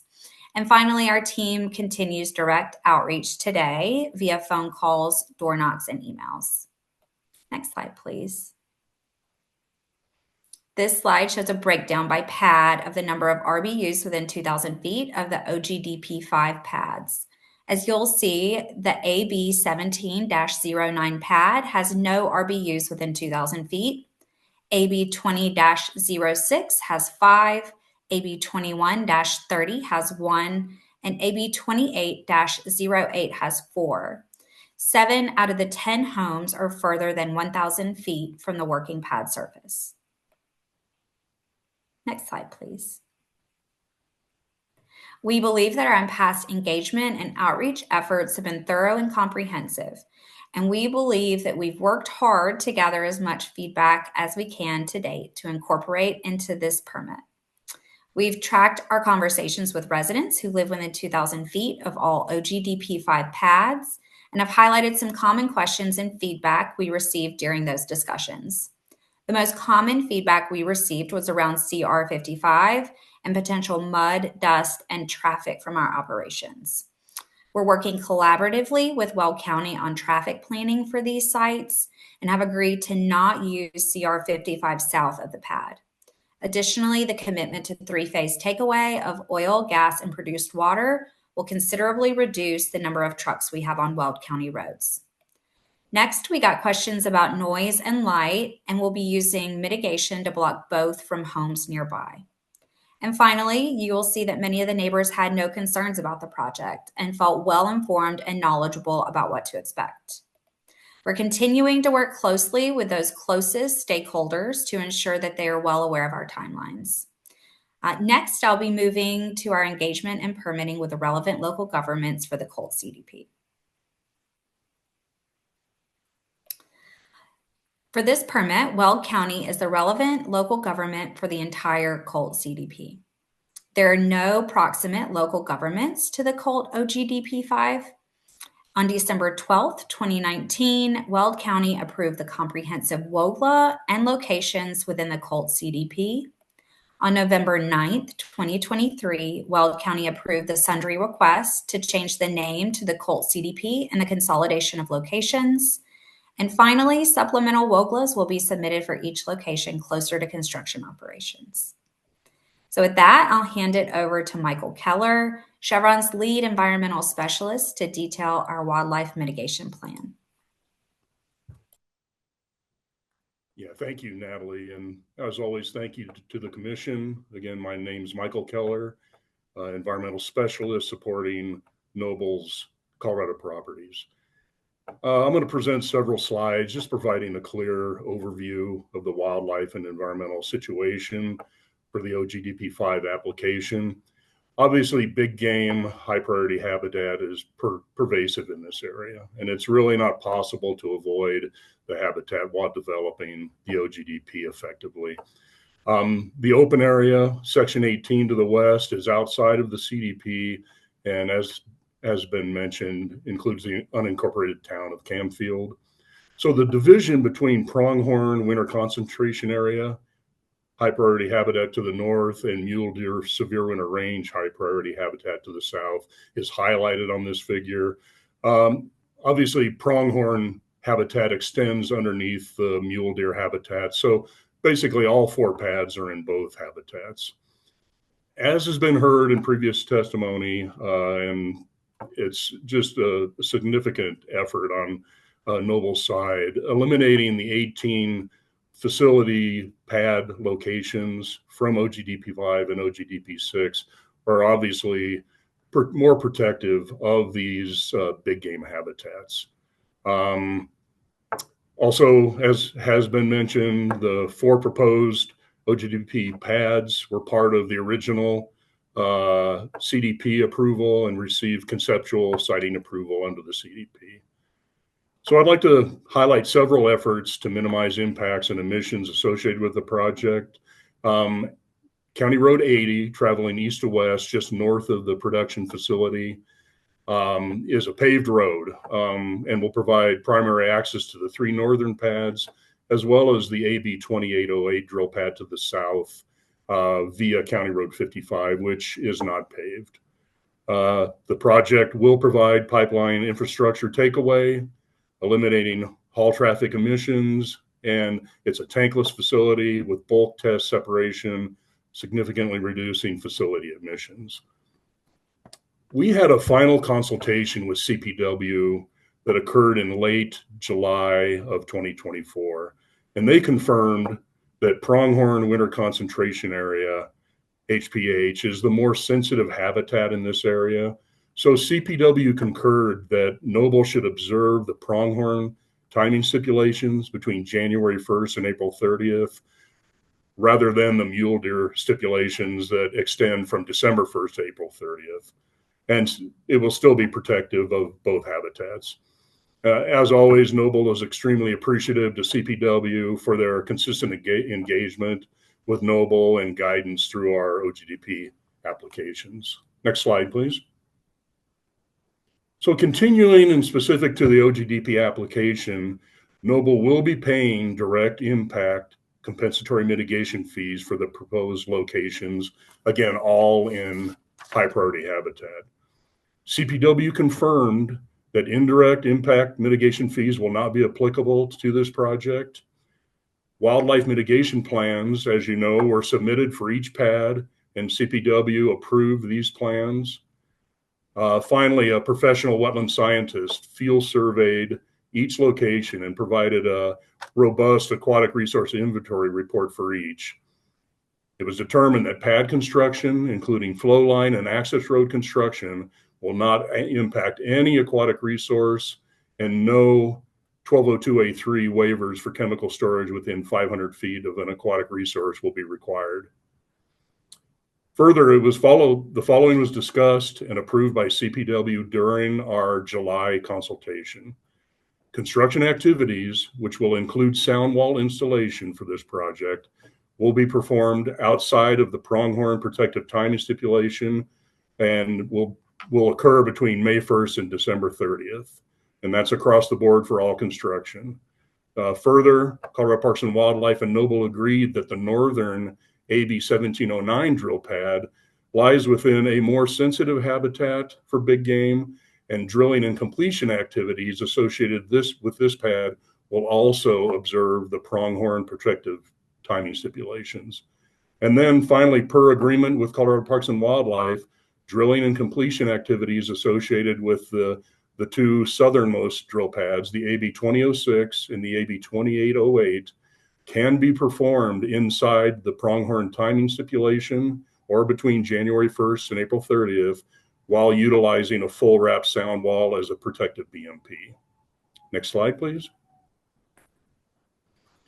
So this slide just provides a summary of committed BMPs for the project and our Colorado Parks and Wildlife consultation history. I'm not going to go through the BMPs, which are obviously included in the application, but just wanted to touch on some of the consultation highlights.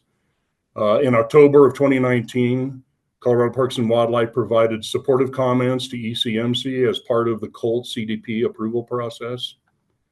In late February of 2024, Noble hosted Colorado Parks and Wildlife and ECMC staff for a full field review of the OGDP 5 and OGDP 6 locations. And then, as mentioned, in July of this year, Colorado Parks and Wildlife provided final wildlife mitigation plan approval as the final consultation effort. I'm going to hand the presentation back over to Patricia Meinrich, and I appreciate your time.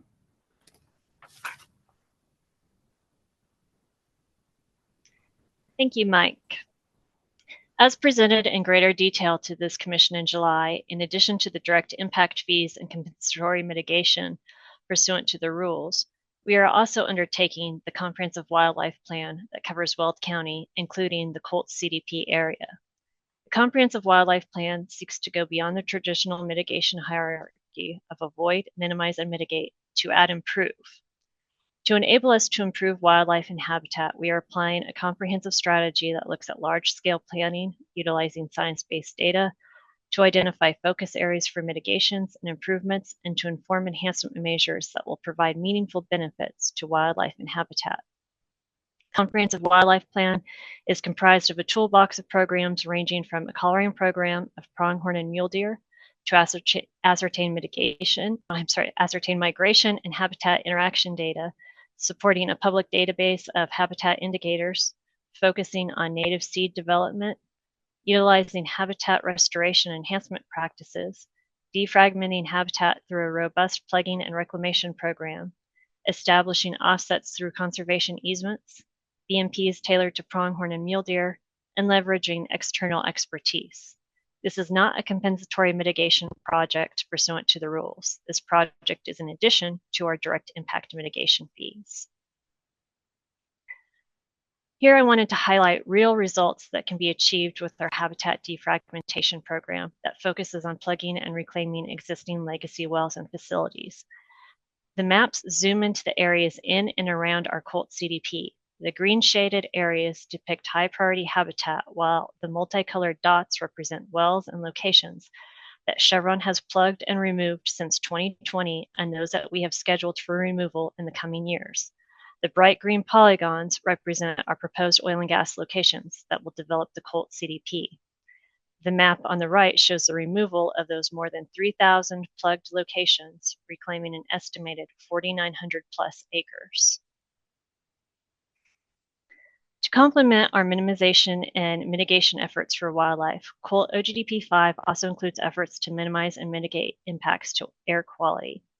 On June 27, 2024, Noble met with CDPHE and ECMC for the COLT OGDP 5 CDPHE consultation.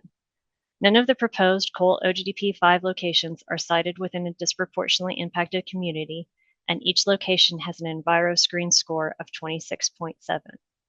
Noble agreed with the CDPHE listed BMPs that includes ozone mitigations on forecasted high ozone days. These mitigations include minimizing vehicle idling, reducing truck traffic, postponing vehicle refueling, and rescheduling non-essential operational activities. Design features of OGDP 5, as with the larger COLT CDP, incorporate a number of best management practices to protect the public health, safety, welfare, environment, and wildlife. Many of the BMPs related to air quality are also part of the commitments made through the CDPHE consultation.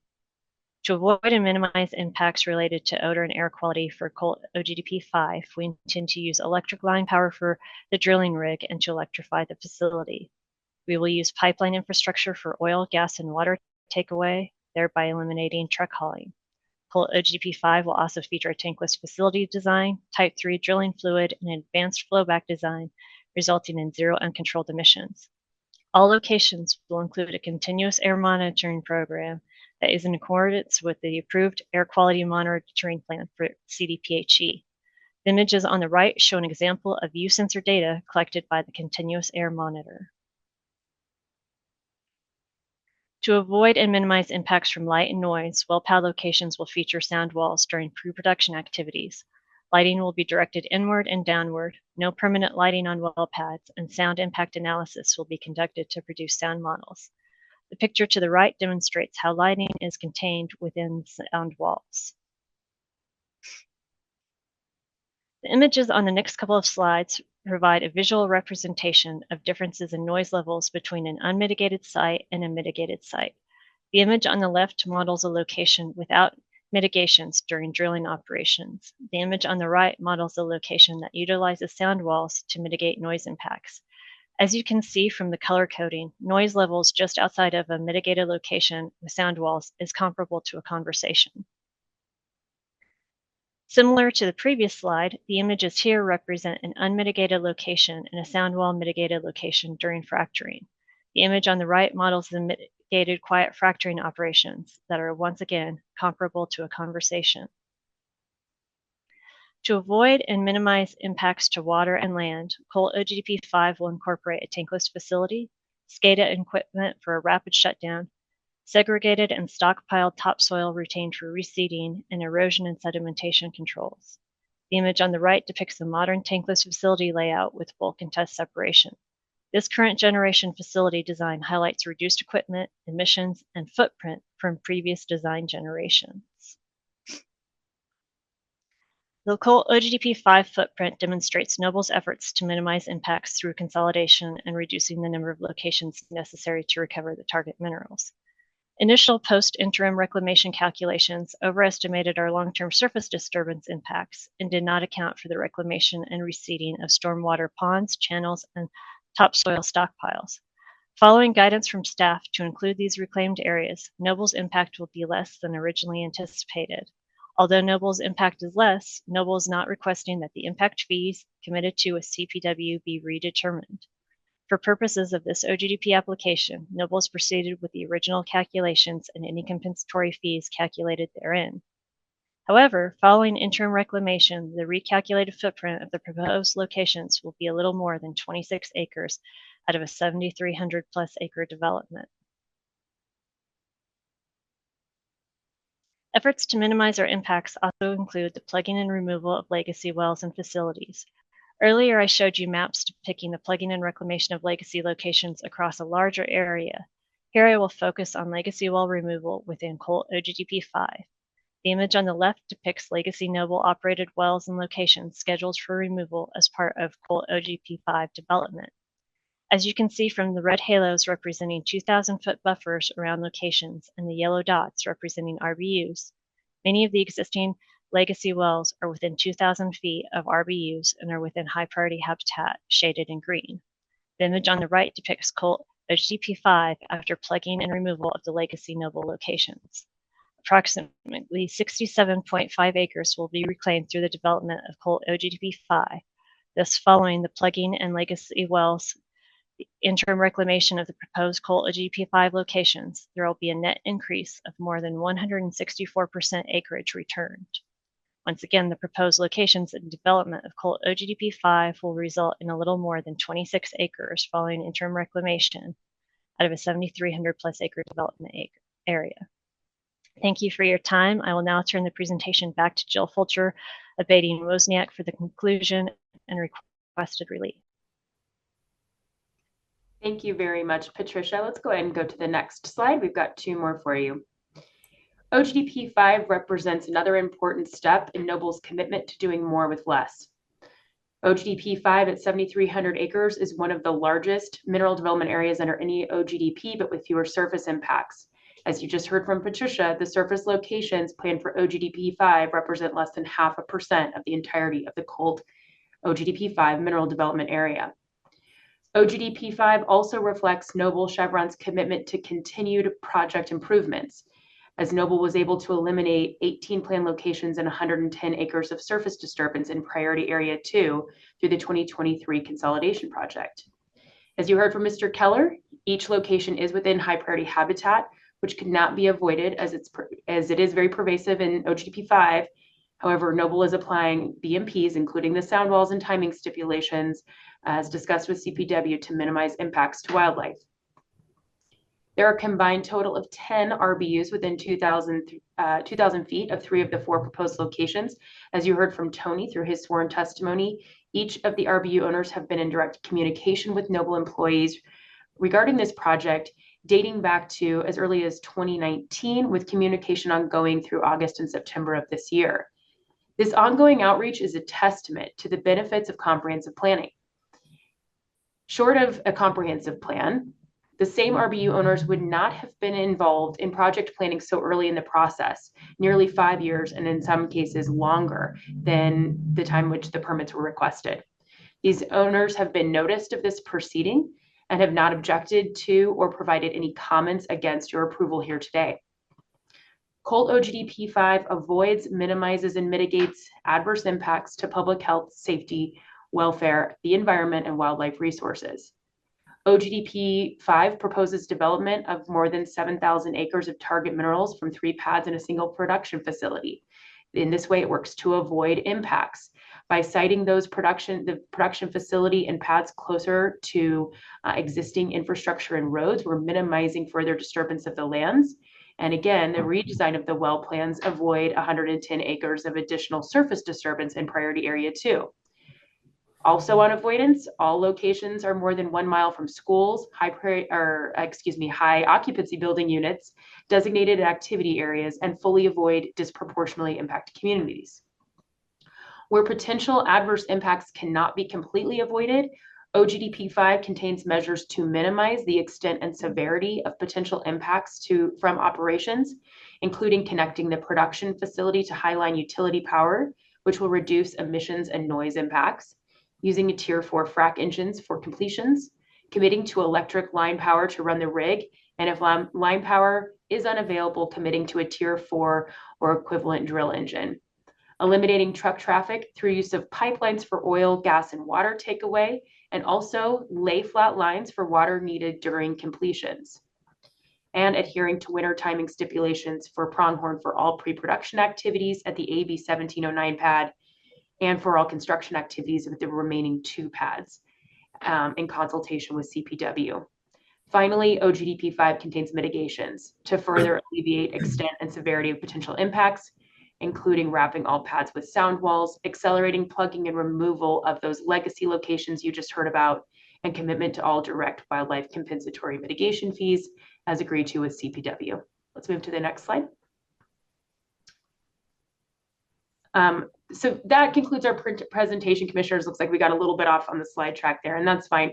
We want to thank you very much for your time. We know this was a lengthier presentation, but we very much appreciate you indulging us. We had a lot to cover here today, including overview of the CDP and the consolidation project, as that was a big lift for this team. We also want to thank staff for their review throughout the technical review process and for the director's recommendation for approval, and want to thank Mr. Maxey for his time here today. So with that, we would ask that following deliberations, you approve the application before you, and the panel is available for questions. Great, thank you very much. Commissioners, the panel is available for questions.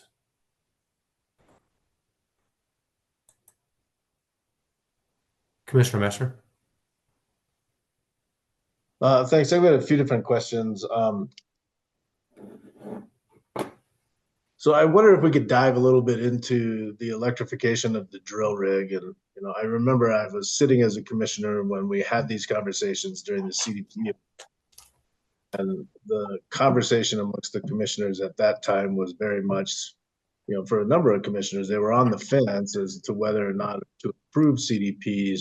Electrification really became the reason that some of the commissioners determined to support the approval of comprehensive drilling plans at the time.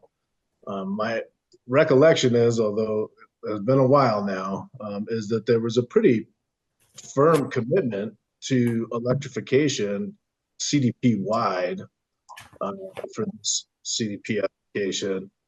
Now it seems like the commitment, this is 5-6 years later, is if available. And so I wonder if you can walk through over the last 4 or 5 years from that time that the application was applied for with the comprehensive drilling plan to now, and the steps that have been taken towards electrification and the development of that infrastructure, understanding that there's a 10-year timeframe that was allotted as part of this approval of the comprehensive drilling plan.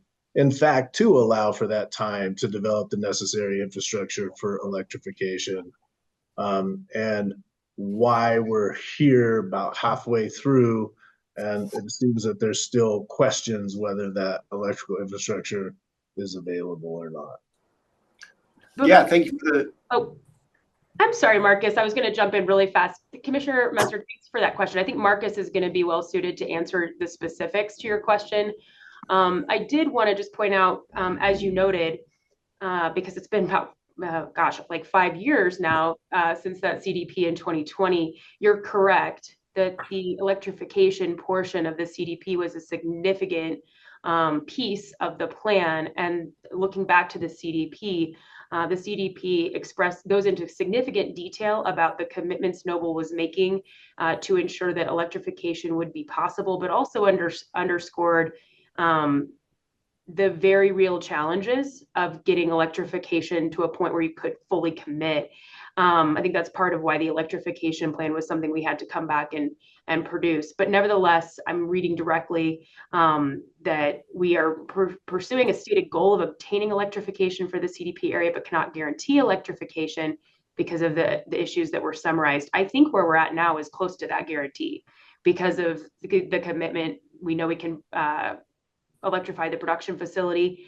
And I think Marcus can speak to where we're at with electrifying the rig. But I think we actually are very close to that guarantee, far closer than we would have been in 2020.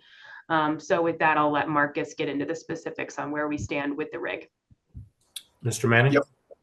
Yeah, thank you for the question, Commissioner, and Jill for the color on the lead-up conversations there. So we initiated conversations or submitted the application with the utility in September of 2021. As noted, we are quite a ways out here, away from the closest substation. It requires a 13-mile feeder to be ran out to the location, which requires extensive securing of easements and right-of-way issues. And we are on track to begin construction on that feeder here in 2024, and we have no concerns at this time that would lead us to believe that electrification of the drill pads will not be achieved.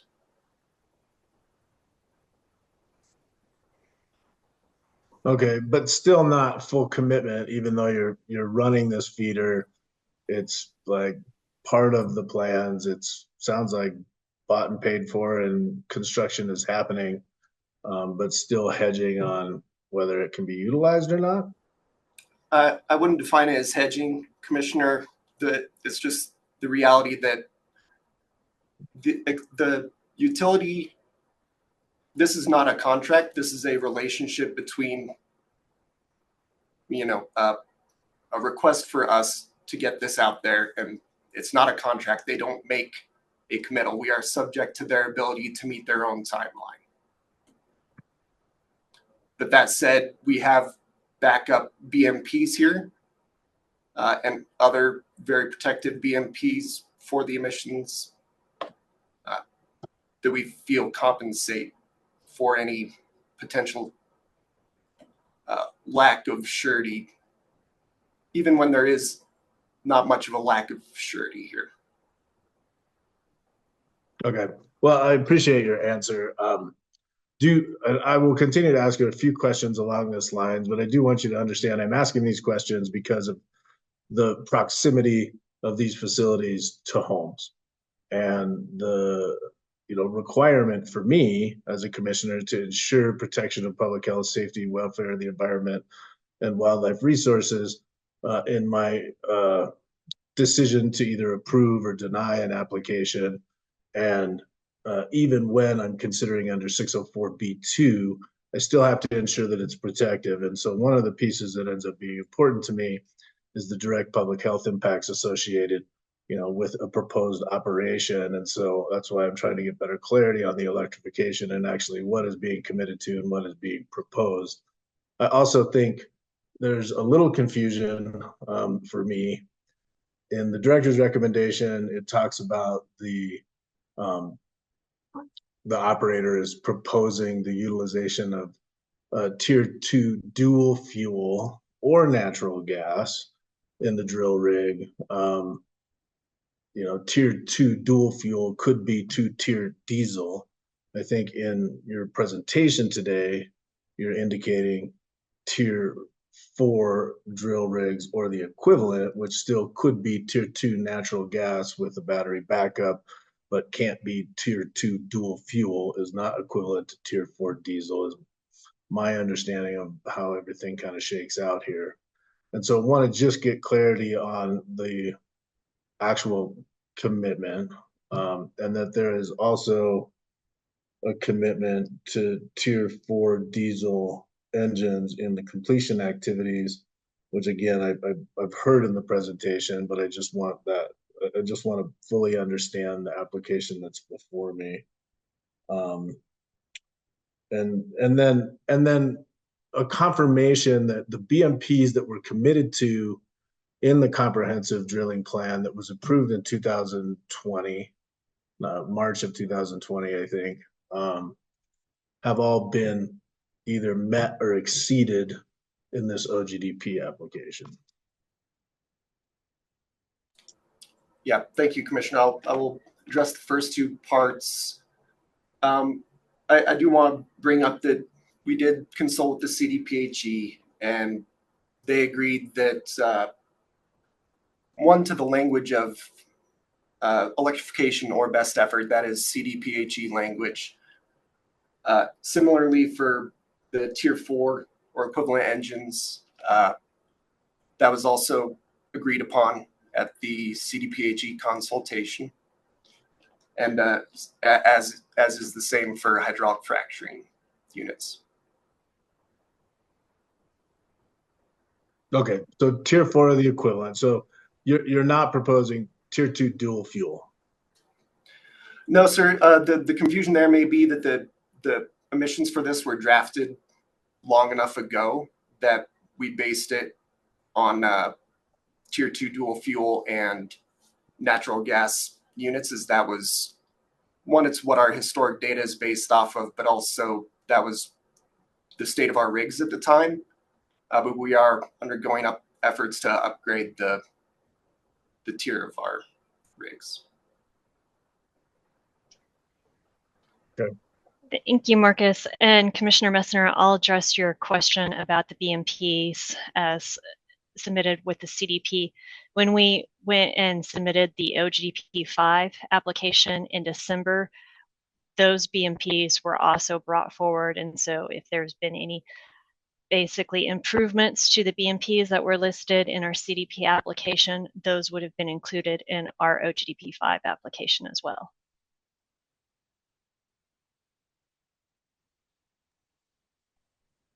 Okay.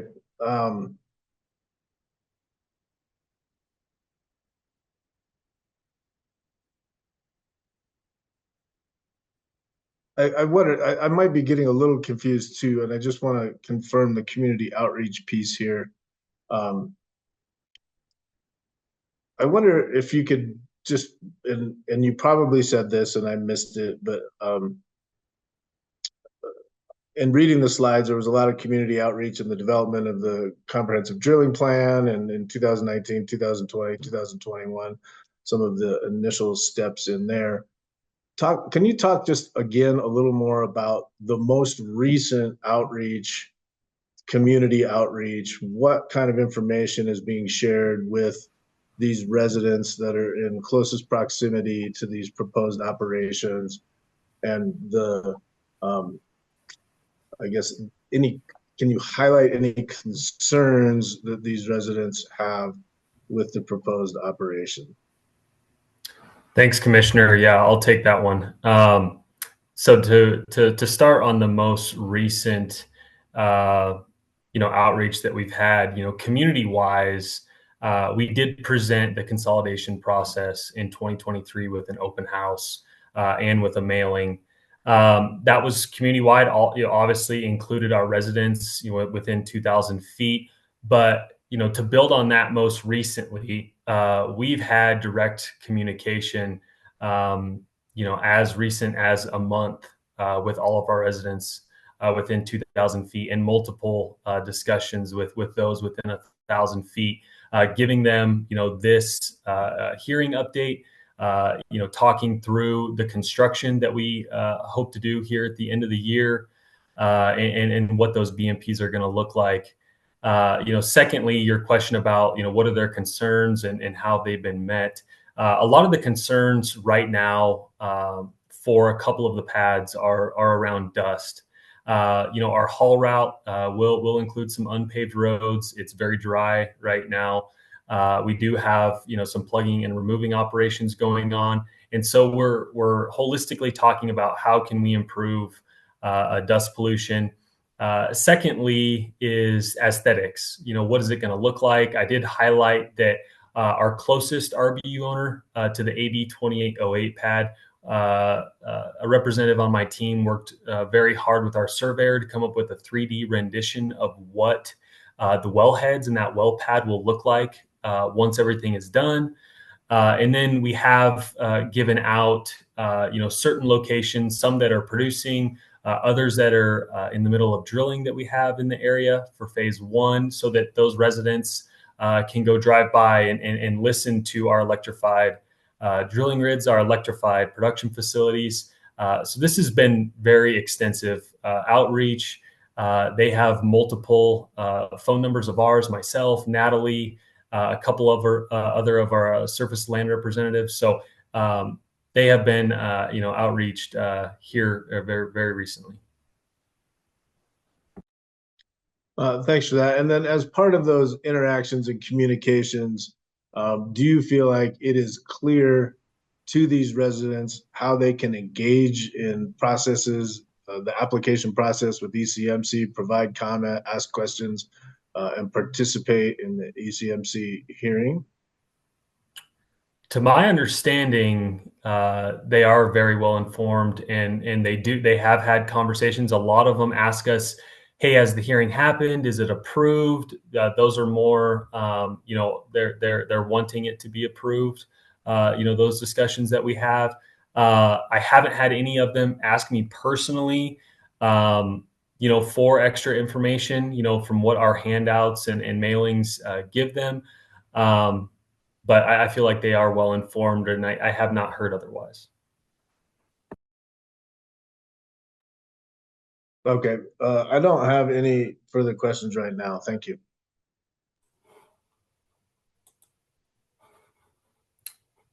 Other commissioners with questions? I can't see all of you at the same time, so go ahead and just pipe up. Thank you, Mr. Chair. And thank you for this presentation. This is Commissioner Cross. I just wanted to ask a couple clarifying questions. I know you had talked about 18 sites being eliminated. And in the presentation, it mentioned 4 facilities, but I also think I saw 5 facilities being removed. Is that because the one pad is being turned into a facility? I just wanted to make sure that I understood that. So yes, thank you, Commissioner Cross. I can take that question. Across OGDP 5 and 6, there have been 18 locations that have been eliminated. I think that 5th facility that you were looking at would be in a future development for our priority area 3 location, which would be future OGDP 7 and 8. Okay, that's helpful. And then the other thing that I wanted to clarify is you talked about the accelerated schedule. And is this because of operational differences, or is this mainly because of the consolidation efforts that the accelerated schedule is taking place? Thank you. I believe it's both, because we have consolidated, there are fewer locations, but it's also we've improved our rate of drilling and how we are able to drill and complete operations. So that's advanced our overall operations throughout the company on a schedule. Okay, thank you. And then I did have one question with respect to some of the stakeholder outreach. One of the things that was mentioned was providing the opportunity of the one RBU owner that is near the facility to go out and look at a comparable facility. Did that actually occur, do you know? And did they ask any questions about it, or was it just kind of provided as an opportunity and they took that as sufficient? Yeah, thanks, Commissioner Cross. We gave them a couple different locations that they could drive by, stop and listen at, obviously not enter the production facility.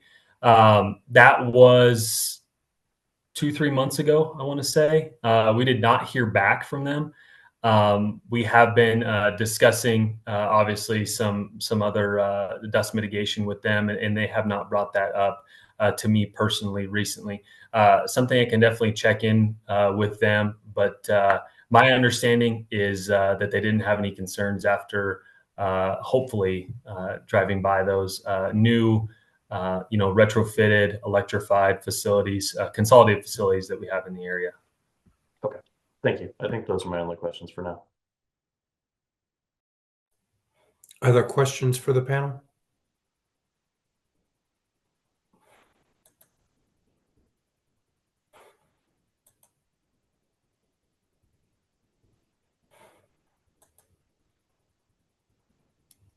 Seeing no further questions, we move to deliberations. Does anyone desire to deliberate?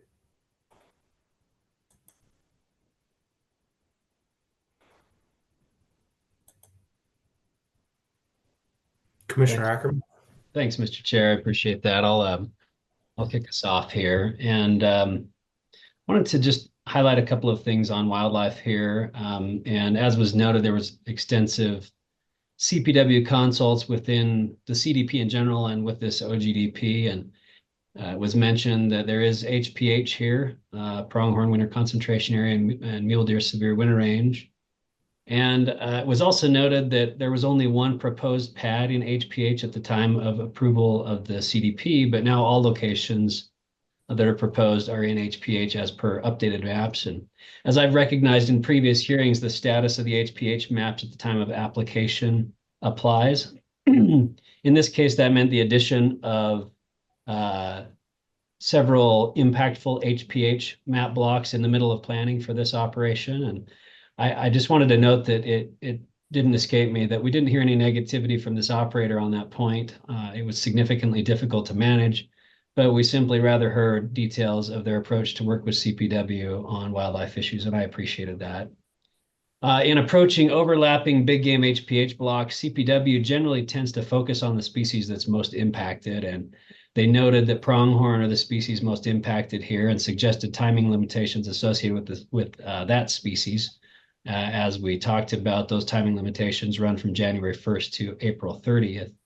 And I don't always love this aspect of choosing the most impacted species, but I do understand why it's taken, as stipulations enacted for most impacted big game species generally equally benefit other big game species.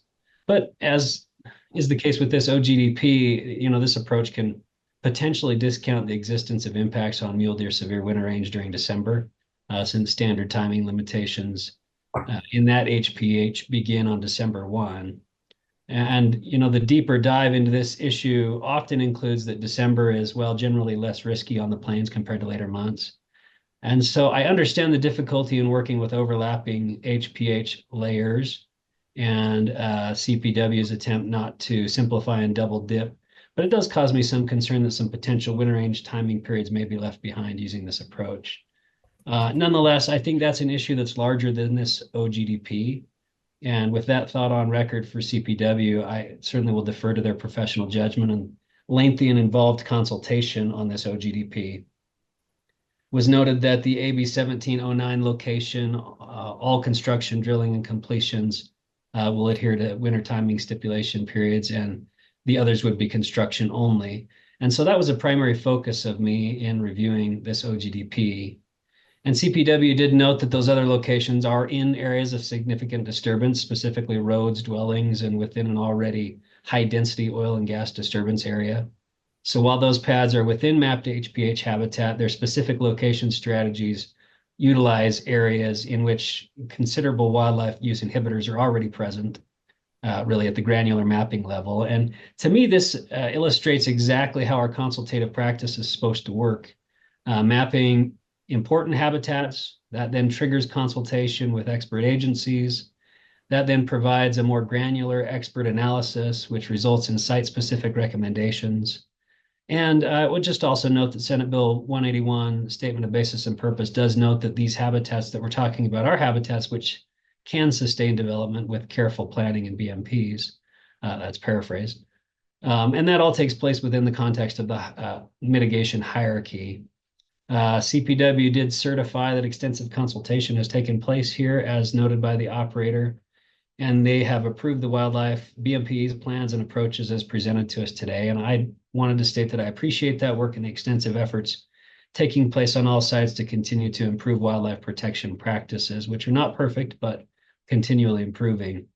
I also wanted to make a note really quick on Chevron's comprehensive wildlife plan approach. And while this was a very brief part of the presentation, I do want to highlight that this isn't a small or inexpensive, and most notably not a required effort. This approach, as far as I can tell, is unique to Chevron, and it's a commendable and significant addition to proactive wildlife protection on a large scale. And in my opinion, Chevron's approach to contemplate and work to improve wildlife conservation outside the context of regulations, in addition to the substantial required wildlife protections of Colorado's permitting process, really is a model to oil and gas operators for purposeful and proactive investment in conservation and wildlife, and wanted to get on record that I very much appreciate the approach and the considerable work that's been done on that front by Chevron. That said, Mr. Chair, as is common with Noble, I believe this application includes various best-in-class or high-end operator practices, as noted during the presentation. I appreciate Commissioner Messner's questions and the further elaboration that took place, as mine were the same, and we'll be voting in favor of this application. Thank you for the deliberative thoughts on wildlife, Commissioner Ackerman. Others? Commissioner Messner? As always, appreciate Commissioner Ackerman's point of view on wildlife, and as I knew that he was going to do a thorough job of providing perspective on that, combined with CPW's extensive consultation on this. I didn't have any questions about wildlife or concerns about wildlife. I do acknowledge some of the concerns that Commissioner Ackerman brought up, but do believe that with the extensive amount of consultation that's been done on this particular application over a number of years, that has been addressed as part of this application. I also acknowledge the crossover between, pre-19181 comprehensive drilling plan application with post Senate Bill 19181 OGDP reviews and approvals, and the different review processes and rule applicability to each of those processes. I think our comprehensive area plan process has significantly evolved since the comprehensive drilling plan stages, and the amount of information and submittals required as part of comprehensive area plans has changed quite a bit over the years. I do remember those initial comprehensive drilling plan review processes and the significant discussions about electrification, and allowing that to be kind of a big driver for the extended time period associated with this comprehensive drilling plan. And so this is one of the reasons I'm asking the questions I am about the electrification, as it really was used as a rationale for the extended 10-year time frame on this comprehensive drilling plan. And acknowledge the answers that I got to my questions were very positive and sounded almost to the affirmative that the electrification was going to happen for the drill rigs, when, especially for me, when you're talking about drilling this close to homes. This isn't 1,980 feet away from homes in some of these. There's some close proximity that we're talking to here. And so that kind of best in class BMP that Commissioner Ackerman talked about is essential to me. And so I have talked to some drilling supervisors as part of different operations that do talk about that there are times, even with the electrification of drill rigs with grid power, that there may be a need to have, a generator to boost peak electricity production. And I understand that, right? I understand that there may be situations where you're utilizing, a tier 4 diesel engine generator to provide that last, oomph, in your electric production in order to be able to have that, all function the way that it's supposed to function. And so I am pragmatic in that approach, but it would be my expectation that the general grid power that was contemplated in the original approval of the comprehensive drilling plan does occur in this OGDP application, and that the diesel generators that have been contemplated as part of the application really are backup and get utilized in that respect. I do also think that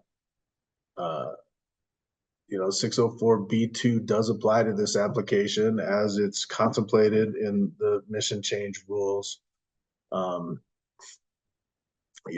not sure that the alternative location analysis, it's hard for me to contemplate that the alternative location analysis couldn't contemplate siting of some of these sites further away from homes in current state to fully avoid those potential impacts. But I also, like I started my deliberations with, acknowledge the juxtaposition between the previous CDP approval process and our current process. And so while I think I do have some concerns about the proximity, I do think that the community outreach appears to be strong. I think that the residents within 2,000 feet have certainly had the opportunity to share their concerns, continue to have the ability to share their concerns, which I think is important, continue to be able to influence, things that are happening in their outreach and communication with the operator and with ECMC. And I feel comfortable that they would have that they have had the understanding of how they can come and engage in our process if they truly did have concerns or wanted to further influence this process. And so with all of that, while I still have some heartburn, I think the process and how this lands in the development of different rules over the years makes this an approvable application. That's a long way of saying that. Commissioner Cross. Thank you, Mr. Chair, and thank you, Commissioners Ackerman and Messner, for leading us off here. I'll be brief, and I just want to highlight a couple things that really stick out to me about this application. One is seeing the landscape level planning that goes into this, I think highlights the importance of CAPS as we move forward, especially as we finished with our cumulative impact rulemaking.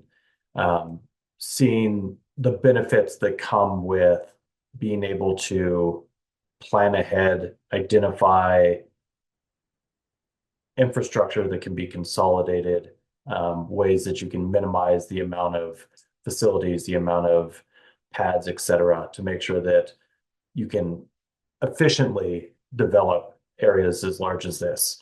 And so that's the first part. And I think the second part is I really appreciate the efforts to continue to update this comprehensive planning. As was discussed numerous times throughout the presentation and in some of the deliberations thus far, this has been an ongoing process. It's not as though this was submitted in 2019, they just rested on their laurels and now we're moving forward. This is something that's been updated, continually had consolidation on as technology has improved, as we've come to a better understanding of high priority habitat issues, as we've come to an understanding about some of the electrification issues.